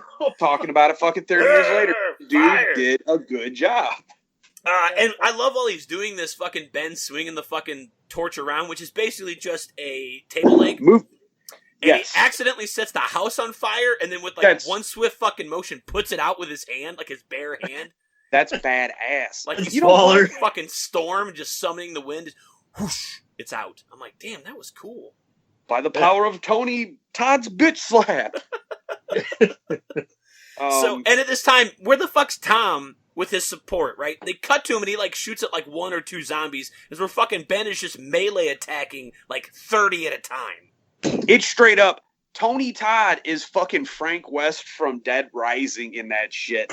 Yes. I swear to God, he's like fucking grabbing people and like, fucking spinning them around like a helicopter, throwing them to the crowd. I was waiting on him for like to just run through the crowd on like zombies' shoulders and heads and shit. I got one better. Here's what's happening. Ben is the Chris Redfield from Resident Evil Part 5, and Tom is Sheva. And the zombies are the boulder he's punching, right? Is that where we're going with this? Because fucking Sheva's just sitting there doing shit while fucking Chris is just melee boulder punching everything. He's just using up all the fucking fade spray. Right? It's like, Sheva, we're in a crowd, a group of zombies in front of you, or Plagueis or whatever, and she's just like, fucking sniper rifle. Sniper, it's it's like 5 feet from range. It's like sniper rifle. No scope. Did you I do love. I had a friend of mine who's like, "What's fade spray?" And it's like F.aid spray. And then at the end of his I never first heard thing, that. like, "What's fade spray?" What's fade spray?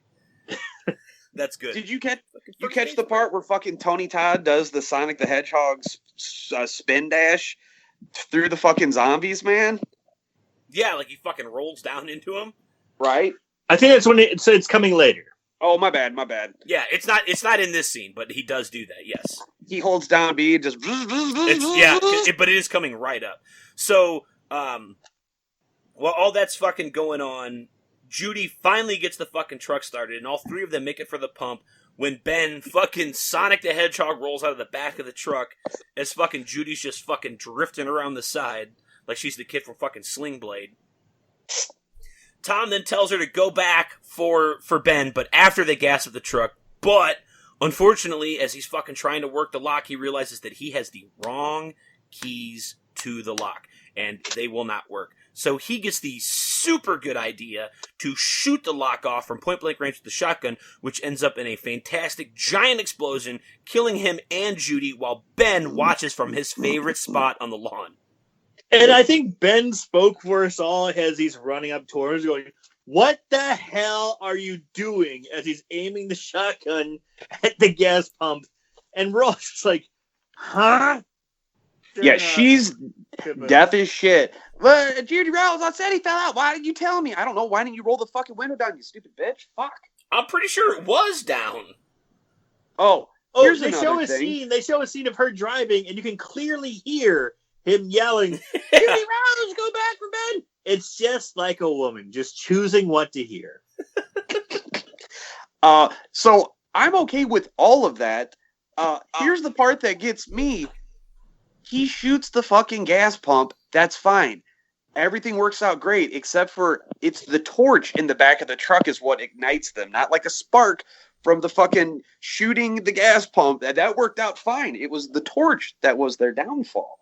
Was it? I didn't notice that. Maybe it was like a gas spray, like it sprayed out because. Yes, that's what it was.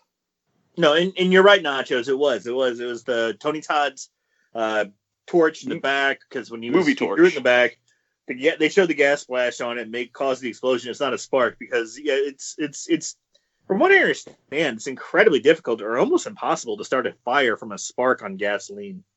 I know you can't do it with the cigarette. The movies have lied to us, boys.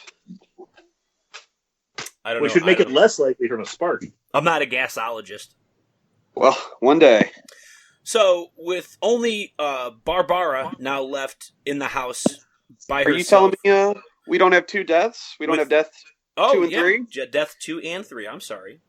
Judy Rose and Tommy. Now we're cooking with gas.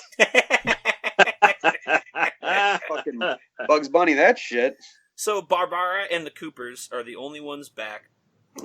As Harry and Helen head back to the cellar, as Barbara herself tries to provide cover fire for Ben, who is still alive and tries to make his way back to the house.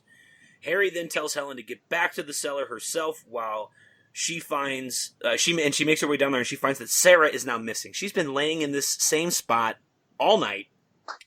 But she is no longer there now. Like the little rag that they had, plugging her arm injury is just there and bloody. As Helen then goes to look for her Darda, Sarah stumbles around the corner as a zombie and pins her mom against the wall and bites her throat out. And I love this scene because blood splatters on the wall and it covers like an old trellis. Yeah, that was what was used. You get this from the 1968 version when they go down and the daughter is just killing her parents with that trowel thing. Like, that's really cool. All right. Do you guys notice the braces also? Yeah, dude, her mouth. That was, I don't know. How old is that kid? In between 27 and fucking 13 or? I think she's supposed to be like 13 or 14. I could slap him straight if she needed. But I like the braces. The addition of the braces on the zombie is perfect. And this was a very cool scene.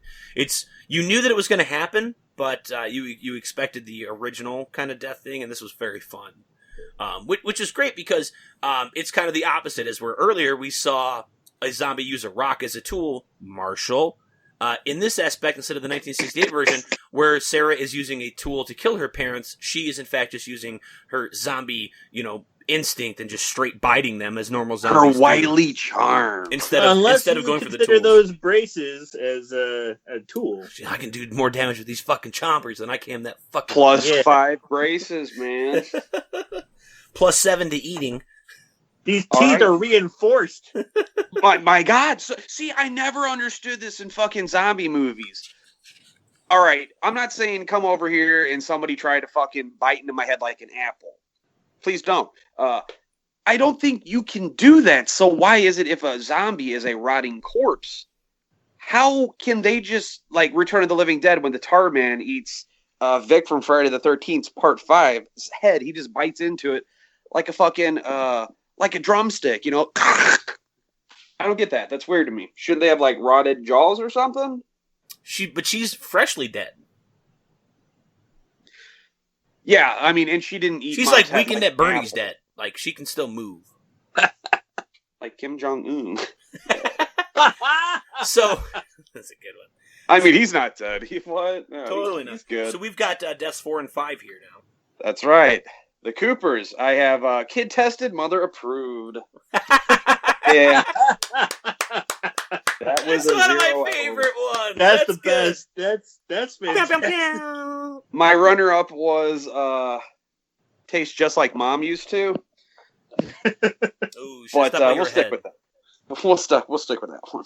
So upstairs now, Harry Pair of Testicles tries to get the gun away from Barbara as a bunch of zombies grab her through the windows now, a la fucking Resident Evil 2 kind of here. Ben tries to break back into the house, meanwhile, at the same time, while the two of them are inside going at it. Barbara gets away to let Ben in, while Harry gets the gun and tries ineffectively to shoot the zombies through the windows of the house. I fucking love this part. The zombies pull Cooper up to the gap in the window, and they're just fucking finger blasting his mouth like George Michael's butthole at a trying to give him the fish hook, and he's like, before he just casually steps away. He doesn't run, he just steps out of frame. He's like, wait a minute, they're not actually doing any damage. Yeah. This is gross though, because right, I'm gonna get COVID from this. No one washed their hands for 20 seconds. Yeah. It's still creepy. I really like that scene. Yeah, it is cool.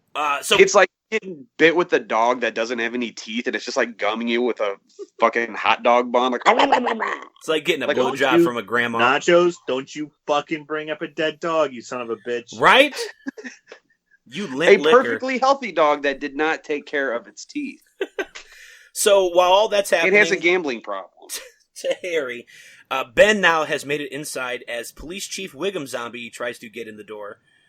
Ben and Barbara let him in and kill him, melee style, so that they can get his guns, while Harry stands by and reloads his new rifle that he totally legitimately found and did not in any way beat up a girl for.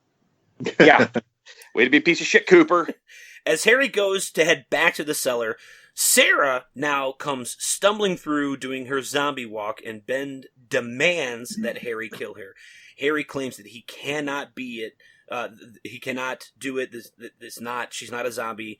But Ben then go ahead and takes aim, but Harry decides to shoot Ben in the stomach instead.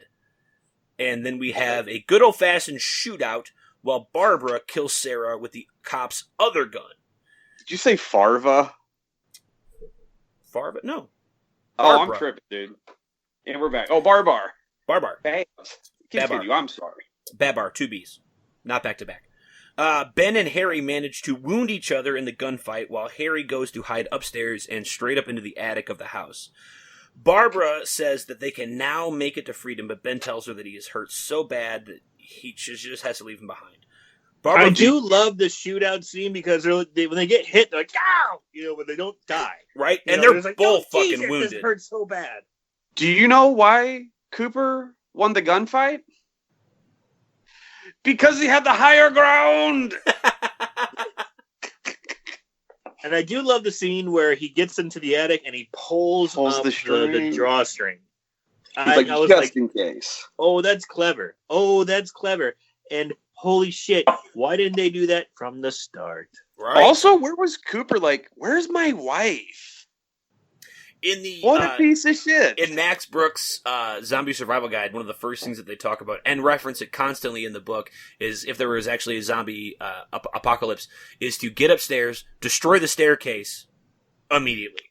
Right? Like, eliminate any chance of needing to go downstairs. I got that in the fucking afterthoughts, man. But we'll get to that. So, Tony Todd can't go on. Right, so Barbara vows that she's going to go get help, and she RUNFOFTs out of there as the zombies now start to take over the house. So Ben makes his way to Harry's basement hangout to chill. While hiding down there, he puts a bullet in Mrs. Cooper's head, since she is now turned into a zombie. It's cordial. And then he fucks the head hole. He's like, fuck it, I'm going to die anyway. Still warm. After many scenes of Barbara kind of making her way through the zombies, and then we get just the zombies themselves fucking, like, chewing on random body parts, eating mice, and just, like, generally just walking around the house, which is very cool, because you got a lot of those cutaways in the original. Ben finds an old radio and does the classic 90s thing where it's not working, so he just hits it. Fonzie's it. Right? He fucking Fonzie's it. And immediately it starts working, and he starts listening to the warnings that the news is giving out for people not to head to any of the rescue stations that have been reported to. Don't go to hospitals. Don't reach out to friends and family. Stay put. Stay alive. The dead are Don't go to life. Applebee's. Don't try to get your hair cut. And stay home. You got that right, Jack. As the report continues, Ben then happens to look up while he's lighting a cigarette and spots the gas pump key hanging there, clearly fucking marked, and starts to laugh as the screen fades to black.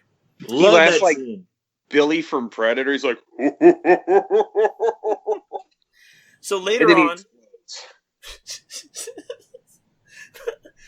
on, Barbara has now made her way to a truck that has been parked out in the wilderness there, and is almost shot by a group of militia, where she dives into the back, and we see none other than the dead zombie corpse of whom?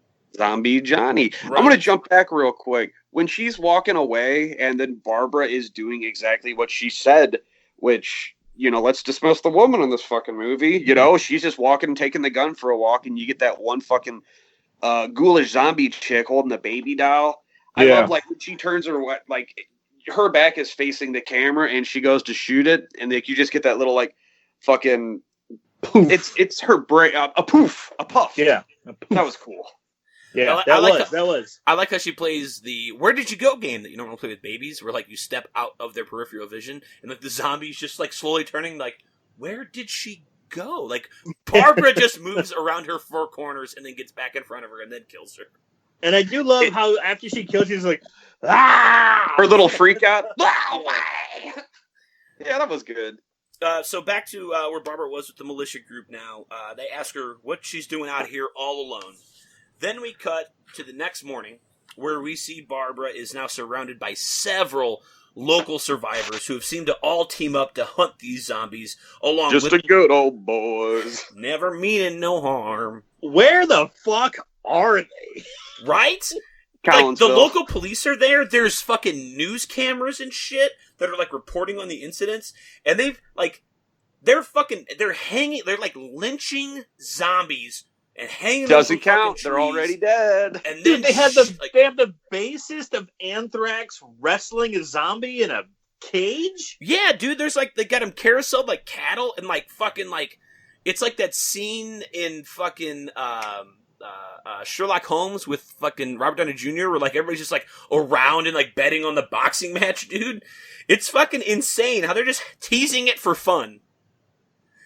So she makes her way... Now, it's wild. She makes her way now to the farmhouse where she was originally the night before, with a group of the militia as they are now looking for any survivors. While inside, the group chainsaw their way into the cellar, and as soon as they get the door busted open, a zombie Ben pops up, confirming that he had succumbed to his wounds and died in the night, then turned into a zombie before the militia fucking full-on cap his ass with a fucking assault rifle. Bam! Headshot. So as these guys go into the basement to look for more, hairy pair of testicles pops around the corner, fully human, but very disheveled, and is happy to see Barbara, saying that you came back.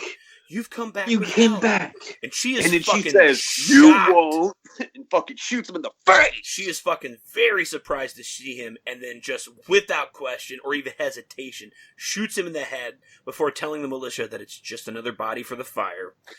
And this is the only time that Cooper is not at level 10. Right? And he pays Well, it's for probably it. because he bled most of it out, so... So the movie then ends He with... bled out to a 4. Yes. All his rage has escaped his body.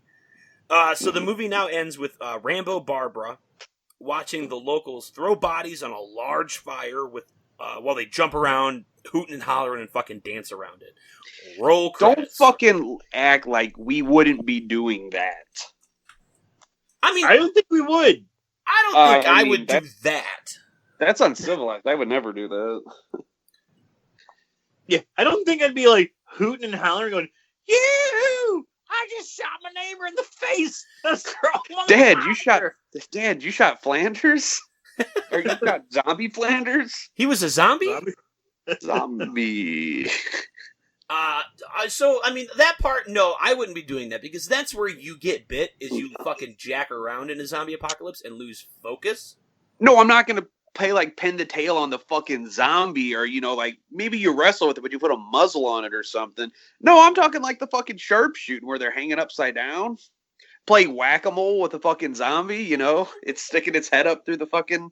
I feel like maybe that would happen after fatigue, after like dealing with the zombies for months. You know, right? Like, this is day one.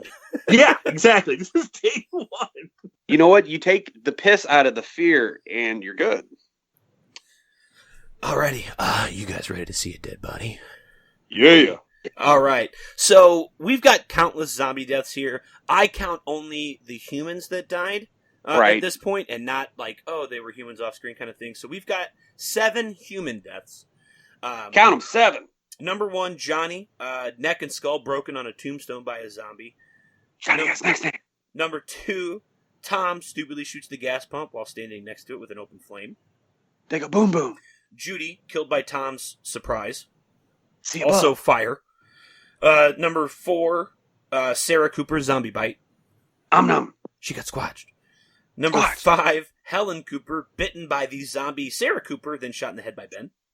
Num. Ben shot by the militia. I'm sorry, so shot by Harry and then shot later on by the militia. That shit's sad. And then Harry killed by Barbara for being a dick, not a zombie. Fuck that guy. So with there only being 7 kills, your favorite kill, Aaron, tell us what it is, buddy.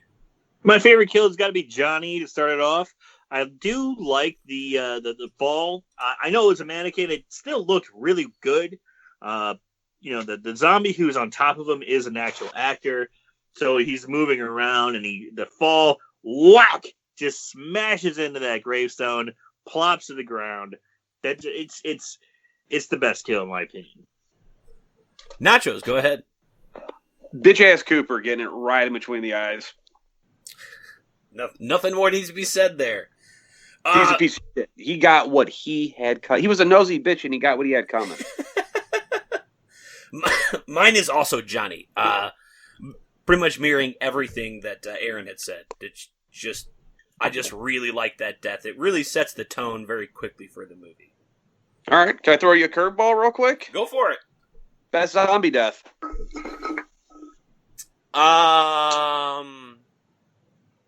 Best zombie death. Mine was off screen. It was they hurt a zombie's feelings to death.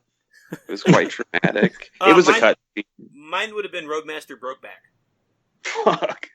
God damn you! Ah! As he fucking does it, like he's fucking swinging Mjolnir, or the enchanted crowbar by the Wrecker. He's fucking Colossus in the X-Men arcade game. Right? It was he's fucking Nick Fury just swinging that belt around.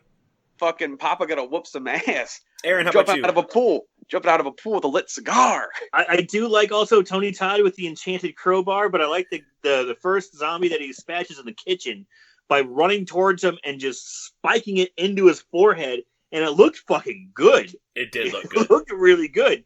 And, tossing his outside like a moldy bag of tangerines. You guys ready for some stuff you should know? Yep. All right. So Tom Savini was initially hired to perform the special effects for this movie, but was persuaded to direct by George Romero.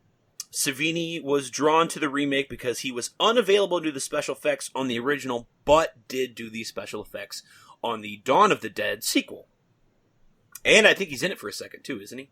He's Machete, the zombie. He's one of the bikers, yeah. He comes back in Land of the Dead. And this next one, it's got to be hard to be the special effects team when Savini is your director. When the fucking Big Dig Energy himself is there. Right? So the special effects team intentionally kept the effects restrained as they felt excessive gore would be disrespectful to the original film. I disagree. Yeah. Because I'm not looking for a shot-for-shot remake. Looking at you, psycho. But to keep the effects realistic, they did use inspiration, real autopsy photos, forensic pathology textbooks, and Nazis' death camp footage. Yeah. Savini said he wanted to keep the film. That's cheery. He wanted to keep the film artistic despite his reputation as the king of splatter, and the production was not easy for Savini, who described it as the worst nightmare of my life. Savini, he said that only 40% of his ideas made it into the final film. Without Romero on set, he clashed with producers who did not allow him to explore his vision for the film, and since he was a first-time director, he did not have the clout or backbone to stand up to them. I'd straight up just be like, "Oh, do you want me to get George on the fucking phone? Yeah. Because I'll do it right now. After you give me my booger-free coffee, call George. Takes a book of flavor." Oh, also, my favorite zombie kill, because, you guys asked me. Fucking elitist. I liked when fucking Dalzine from Street Fighter got lit up. All right, moving on. Let's not dwell on that. Sorry, Nachos. It's okay. You're right. I feel kind of bad about that. I'm not sad. The first one I did intentionally. That one was very unintentionally. Fuck you. I was that zombie that died off screen from his feelings being hurt to death. And I was that man. You're a real dick, Putman. Tom Savini originally, and I think this is a really cool idea, and I thought that he had kind of done it. He wanted to originally start the film in black and white and then slowly add color. And then if you think about it, it feels like it's a black and white opening, but it's just like it's a full moon silhouetted behind, in front of some trees. So that could be, but what I'm picturing in my head is basically like up until the point where you get like the first kill, right? Like Johnny's death. Like his head hits the fucking tombstone and his fucking wound opens up and then like the blood seeps out red, and that could be like the initiation of some color. I thought that would be cool. That's me. Are you getting Sin City at me, fucking Frank Miller? Yeah, but like, think about it. That would have been pretty cool because that would have been pre-fucking Sin City, and I think that'd be very neat. They obviously did not go with it and started color right away, which doesn't hurt the film, but I thought that artistically that would have been pretty cool. Yeah. The scene at the end of the film where several zombies are lynched from a tree and shot at was actually, in fact, scripted in the original 1968 version, but was cut because of the racial tensions gripping the country at the time. And then, of course, you've already got the racial tension in the movie itself. So that scene pays homage to the film, the scene that was cut. Hey, real quick, how's the original end? I don't remember so good. Everybody dies? No, Barbara makes it out. Okay, so pretty much the same shit. Cooper makes it out. Ben makes it out. Sarah survives. Everyone makes it. I don't think Sarah makes it. Did you borrow my copy or something? I'm pretty sure she's down there fucking committing grade A felonies against her mom with a fucking hand shovel. Oh, and they play like whale songs, like while that's going on. That's so weird. So, originally rated X by the MPAA, the following scenes had to be cut or changed for them to achieve an R rating. The close-up gratuitous zombie blowjobs. The beating off the zombies. Yes. Yeah. So the close-up of the fire poker to the head of the Wilford Brimley zombie that Barbara killed. Gory headshots of Magruder when Barbara shoots him. A bloodier version of the scene where Barbara shoots and kills the bald zombie, or Dalsum Street Fighter, who tries to enter through the window. And then Tom blowing off the zombie's head with the shotgun, and Barbara killing another zombie when she takes the gun from the dead cop zombie. Wait, I thought there was a kill where Ben jumped off the roof after he pumped his elbow and dropped it on a zombie's head and it exploded. Not in that version, no. Okay, maybe that was Wrestlers vs. Zombies. Maybe that's the remake. Oh, the remake of the remake, the one with Sid Haig and Andy Dick and fucking Mick Garris and that's it. Pinocchio and Lil Chauncey. So, final thoughts. What you like? What you didn't like? What would you change? Aaron, go ahead and take it away, buddy. Final thoughts. I think it was a good remake with a slight twist. I do feel that the first movie had such a impact because of the time and what was going on at the time. 1968. This is the same year the civil rights was at its heyday. Martin Luther King was assassinated that same year. And then you have a black man in a non-exploitation film, film that's not dedicated towards just being a black character, something that Sidney Poitier was in, like Guess Who's Coming to Dinner or Heat of the Night. You know, this was just a black lead, and it's a black guy telling a white man what to do, arguing with Cooper, slapping a white woman, but it's not used as a racial. It's not used in a racial way. It just happens to be a black character, and that had incredible impact in the 1960s, in '68, and it's been documented. It's been talked about. There's been lots of things made about this film being so cutting edge at the time, and they didn't really quite know. They had lightning in a bottle. They didn't quite know what they had, but man, did it really help bring about it helped legitimize black actors. Goddamn, Aaron! You try to remake that in 1990. The impact isn't as much there.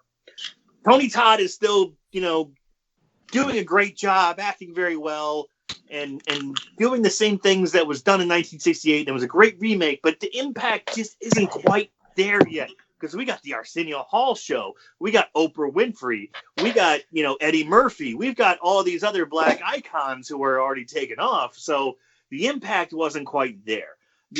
I'm glad they kept it as a black actor. I'm glad they kept it in a rural setting, and I'm glad they had a whole bunch of stuff.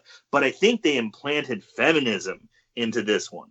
I think they implanted Barbara switching from, as Nachos mentioned earlier, being, the 1968 character being completely out to lunch after Johnny gets killed and is just a bubbling fool. But in this one, she gets the fucking Tony Todd pet talk, and next thing you know, she's got her fucking husband beater on, and she's nailing zombies left and right and saves the fucking day. So I think there's that transition, and that's one of the reasons I still really like it. I think it's a good movie. I think it's something you can compare to 1968, but I like the switch. Now I have a question for both you guys because I was ready for this. Do you think you could remake it today in the same impact from the 1968 version to the 1990 version to 2020? Do you think you could remake it and would it still have any social impact?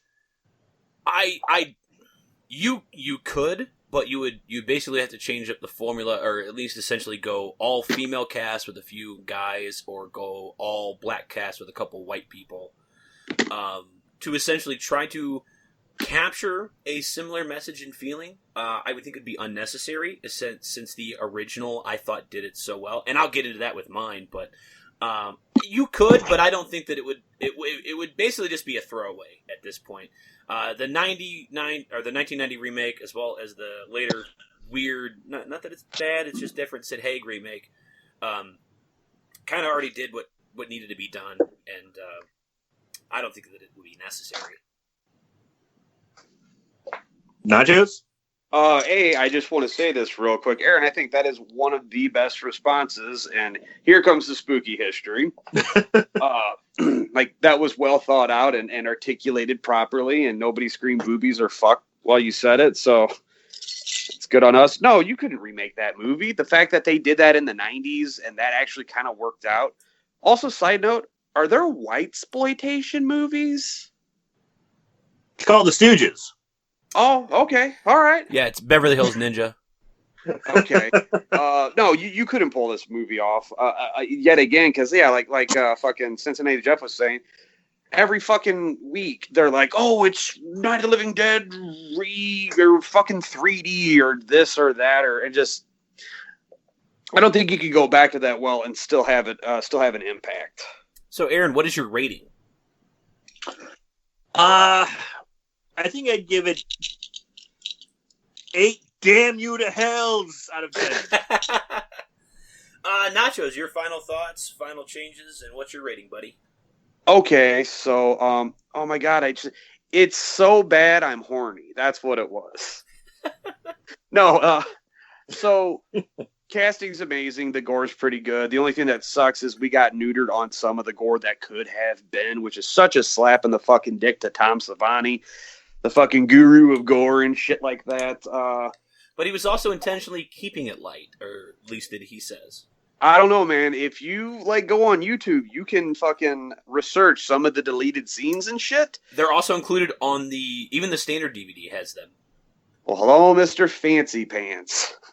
No, so I think I could suck this movie's dick off all night like a zombie, blowjob orgy. But I'm gonna go for the thing I didn't like about the movie. And no, it's not the fucking blowjob orgy. I think the music is the weakest component of this film. Sometimes Thank you.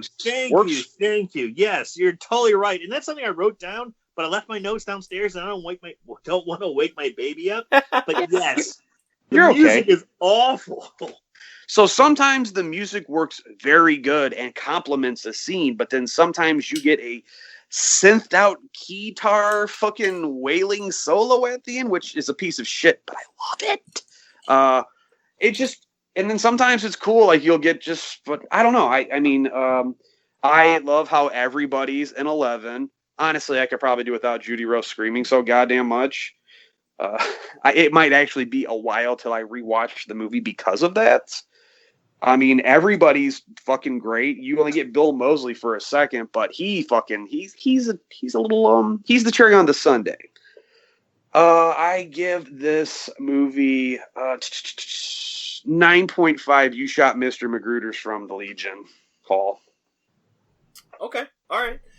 Nachos, I gotta back you up with that music, man. I swear to God, it's like an amputee rolling around on a fucking Casio keyboard whenever Barbara and Tony Todd are trying to fight off the zombies in the first part of the movie. It's horrible. There's one scene I kind of wish that would have played out the way it was supposed to. When the zombies are initially breaking through the barrier, the threshold, the fort, whatever. Anyway, and then fucking Helen and Cooper. Anyway, she picks up this jewelry box and fucking chucks it at him, and then it falls across the room, and then it opens up, and there's a what do you call that? A music box? Yeah. Yeah. So the scene was supposed to play out where everything, all the just mayhem fucking goes silent and all you hear is just the music box. I think that kind of would have been cool. I agree. But that's me. All right, so for me, the original might just be my favorite horror movie of all time. So with that in mind, I'm looking at this one very closely. I'm not as loose with the critiques on this film like I am with many of the other movies that we have reviewed in the past, since I have no real nostalgia for this film like we do with a lot of the movies that we talk about. And I give a lot of them free passes just on the feelings that I used to experience from the first time I watched it. This movie is grittier in some places, and the changes for Barbara from a fucking hopeless wreck to a badass bitch was a great touch and a much needed update that this movie required. Otherwise, it just would have been a dull remake, similar to how they did the shot-for-shot remake of Psycho. It's some paint-by-numbers bullshit. I feel like the conflict between Ben and Harry is turned up to 11 in this one. And here, Ben does not come off like the hero that he is trying to be. In the original, Ben is very much fighting against racism. It's very obvious, right, at this point. And he is our hero as opposed to Barbara, who is our main character, so to speak. Right? She's the first one that we're introduced to, but Ben is the hero here. But in this one, Ben's very much an asshole. He is very commanding, telling people he's the boss and shit like that. And instead of assessing the situation and trying to ask others what they think might be good ideas, he's just imposing his thoughts into saying, look, I've already taken charge. It doesn't matter what you say, either do it or don't. Which some could argue is say, hey, that's the mark of a good leader you need in such a crisis. But others could also disagree and say that you don't. The movie itself also moves at a faster pace than the original did, so we did not get much character building from the supporting cast, right? As we say, Judy Rose is just fucking screaming her fucking head off. She gets one halfway decent scene, and that's about it. Tom is almost pretty much just a fucking throwaway character. The same with Helen. It's really just the Harry and Ben show with Barbara's change in attitude, putting her very much up front. And that change itself is also a little almost too sudden to believe, as she goes from just catatonic to fucking, the leader of the wolf pack as it is. It's the Tony Todd pep talk. It is, and it definitely, that clearly highlights her change. But, she's just a wreck in the first one. And I know that Nacho was asking earlier who survived it in the original. I was just kidding. So no one actually does. What I love about this one is that they pay, it's an homage to when, in the original 1968, when Ben actually survives the night because Barbara gets carried off. She loses her shit in front of the windows, just similar to how Barbara gets grabbed in this one, except the fucking zombies take her away in the original one. Ben is the one who makes Barbara being totally useless in that movie. Like she's just a catatonic. Like she gets slapped around. Like she's good for nothing. Well, it's the '60s. You could do that. So she gets carried away sandwich, bitch. toward the end. But Ben does go down into the cellar, and he survives the night, and then comes up in the end alive, very much alive. Then just gets shot in the head anyway, and then tossed on a fire with a bunch of random bodies. In this one, ouch. They play it up, right? An homage, if you will, as where Ben shows up and is the exact same thing, except this time he is the zombie, and it's Harry that gets the survivor's treatment. So, with that being said, I'm hard on this movie. I do like it, but if I'm gonna watch one, right? It's like, oh, well, let's watch Night of the Living Dead. I'm always going to immediately assume you want to watch the original, and that's the one I'm going to reach for every time. I give it a 7 out of 10. It's not a bad rating, but it's definitely one on the lower that I have given, and this is one of the ones I have liked less than most that we've done on here, simply because I think the original is just fantastic, and like Aaron had said, ahead of its time, with the race relations and the whole civil rights movement. They had captured lightning in a bottle, just like he had said, and they didn't even know it. And it's beautiful. Well said. Thank you, sir. So, before we end our show tonight, Nachos had come up with a game, and we talked about it with Aaron here, and what we're going to do is we're going to read each other some horror movie taglines, official taglines, nothing that we made up ourselves. These are official taglines from the movie posters, and we're going to try to guess what movie it is based off the tagline alone. So we're going to go ahead and start. We've all picked 5, so we'll let the guests go first. So what we'll do is we'll let Aaron read his 5, Nachos will read your 5, and then I'll read my 5. Deal. All right. You boys ready? Yeah. Hit me, buddy. Okay, here we go. First one. You know who to call when you have ghosts, but who do you call when you have monsters? Monster Squad. One One of my favorite movies. All right, next one. Worst pool party ever. Pool Party Massacre. Yes, thank you. Drew Marvick. Hopefully we'll have a Pool Party Massacre. I know production just stopped thanks to COVID. Motherfucker. Thanks, COVID. But it's coming. It's coming. All right. This one might be a layup for you guys, but maybe not so much for some of the listeners, but I kind of like this one. The good news is your dates are here. Bad news is he's dead. Night of the Creeps. Boom. Tom Atkins. Right. Cincinnati Jeff. Thrill me. Cincinnati Jeff in the house. All right, next one. It's kind of a horror movie, so maybe we'll see how it goes. Will she have the power, ... to survive? Will she have the power to survive? And it's kind of a horror movie. Yes. Obviously not Carrie. I will give you a hint. It's by the master of horror, Stephen King. Will she have the master? Is it Cat's Eye? Nope. Okay, what you got? Cincinnati Jeff, what do you think? Will she have the power? Will she have the power? ... To survive. And it's a movie based on a Stephen King story. Correct. Let me think here. Give me just a You're just looking on the internet? Is that what you're doing? Yeah, I can hear you typing. I am not typing. Fucking hands in the air, you mofos. I'll drum them on the table. Nick Garris directed. I'm gonna go with Firestarter. Boom! Starring Drew Barrymore. Mm-hmm. You got it. Cat's Eye also had Drew Barrymore in that. So. All right. Last one. All right. Christine Brown has a good job, a great boyfriend, and a bright future. But in 3 days, she's going to hell. Drag me to hell. Yep. There you go.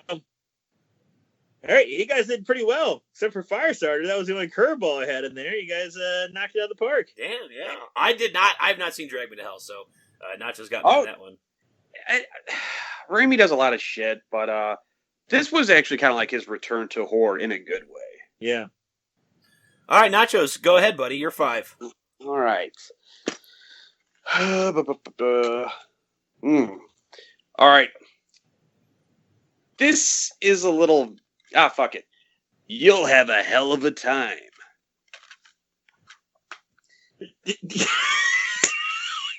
I can do the alternate. Could you get a more generic tagline? A new dimension in terror. Every fucking movie, that's its other tagline. I can read you the other tagline. Event Horizon.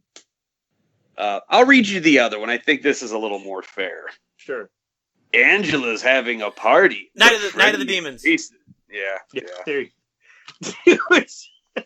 You'll have a hell of a time. That could Right. be fucking Hell Night. That could be fucking Prom Night. Like, that could be fucking so many fucking... Right. No, see, I didn't want to go Terror too Train. vague. All right, here we go. The wrong arm of the law is back. Maniac Cop 2.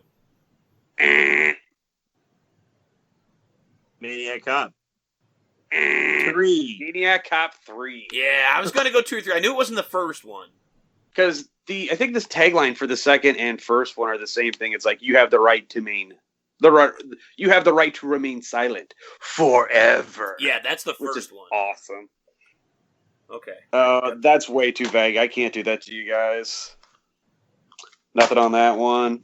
I didn't just grab a bunch of DVDs off my shelf. Oh, okay. Don't let a bro see it alone. Bro Party Massacre 3. Yep. Okay. What is that, like 3 so far? Yeah, that's 3. Okay.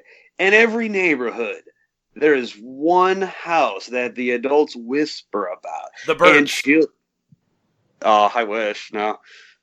I'll finish it. Sorry. In every neighborhood, there's one house that adults whisper about and children cross the street to avoid. Halloween? You want a hint? Nightmare? No, not Nightmare. Not Nightmare. Amityville Horror? People Under the Stairs.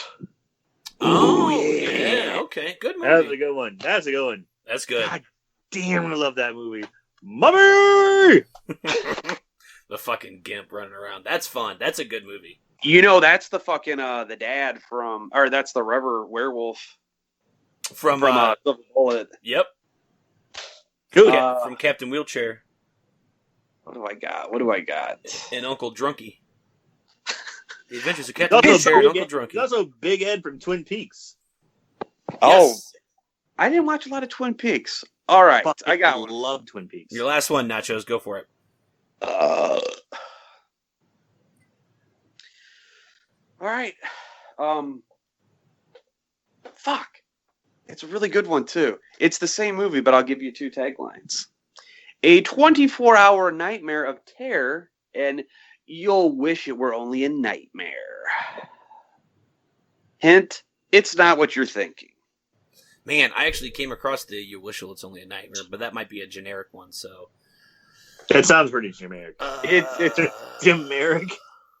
Generic. It's Jameer, boy. It's generic, boy. 24-hour nightmare. Saw? Nope, obviously not Saw. That's not, no, sorry. I'm... 24-hour nightmare. Part 2. I honestly don't know, man. I'm the not the cell. The Cube. You guys are gonna slide. It's Friday the 13th, the original. Wow. I looked at my wall and I saw the different movie, but okay, I'll give you one more because you guys sucked on that. This is real easy. Jesus. Evil gets an upgrade. Oh, shit. That's Jason X. You are Fuck, yeah. correct, sir. Yes. All right, I my reign of terror is done. All right. Those are good. Out of the ones that I picked, this one is absolutely my favorite one. In space, no one can eat ice cream. Killer Clowns from Outer Space. Yeah. I just love that fucking play on fucking aliens. Dude. So good. Today the pond, tomorrow the world. Frogs? That is correct. Wow. That is great. Little known fact, because we'll probably never get to that movie. When they shot that, they actually imported a bunch of poisonous frogs from like South America and Africa and things like that. And then they like thousands of them got loose and just basically destroyed the ecosystem in Texas. So there are just thousands of species of fucking frogs that never were indigenous to this continent that now live there thanks to this fucking movie. Thanks, Also, frogs. I don't know why they call that movie exclusively frogs, because when that toxin gets out, it mutates worms and alligators and other shit. It's not just exclusively. Anyway, go ahead. Number 3, where shopping cost you an arm and a leg. Shopping mall. Yeah, yep. Just when you thought it was safe to go back into the bathroom. Ghoulies 2. That's right. Nice. Right. Nice. I'm torn here, but this one, I'm gonna go with this one. This is very generic. This time, it's personal. Jaws 2. No. Jaws. No, not Jaws 2. Jaws 4. The Revenge. Yes. That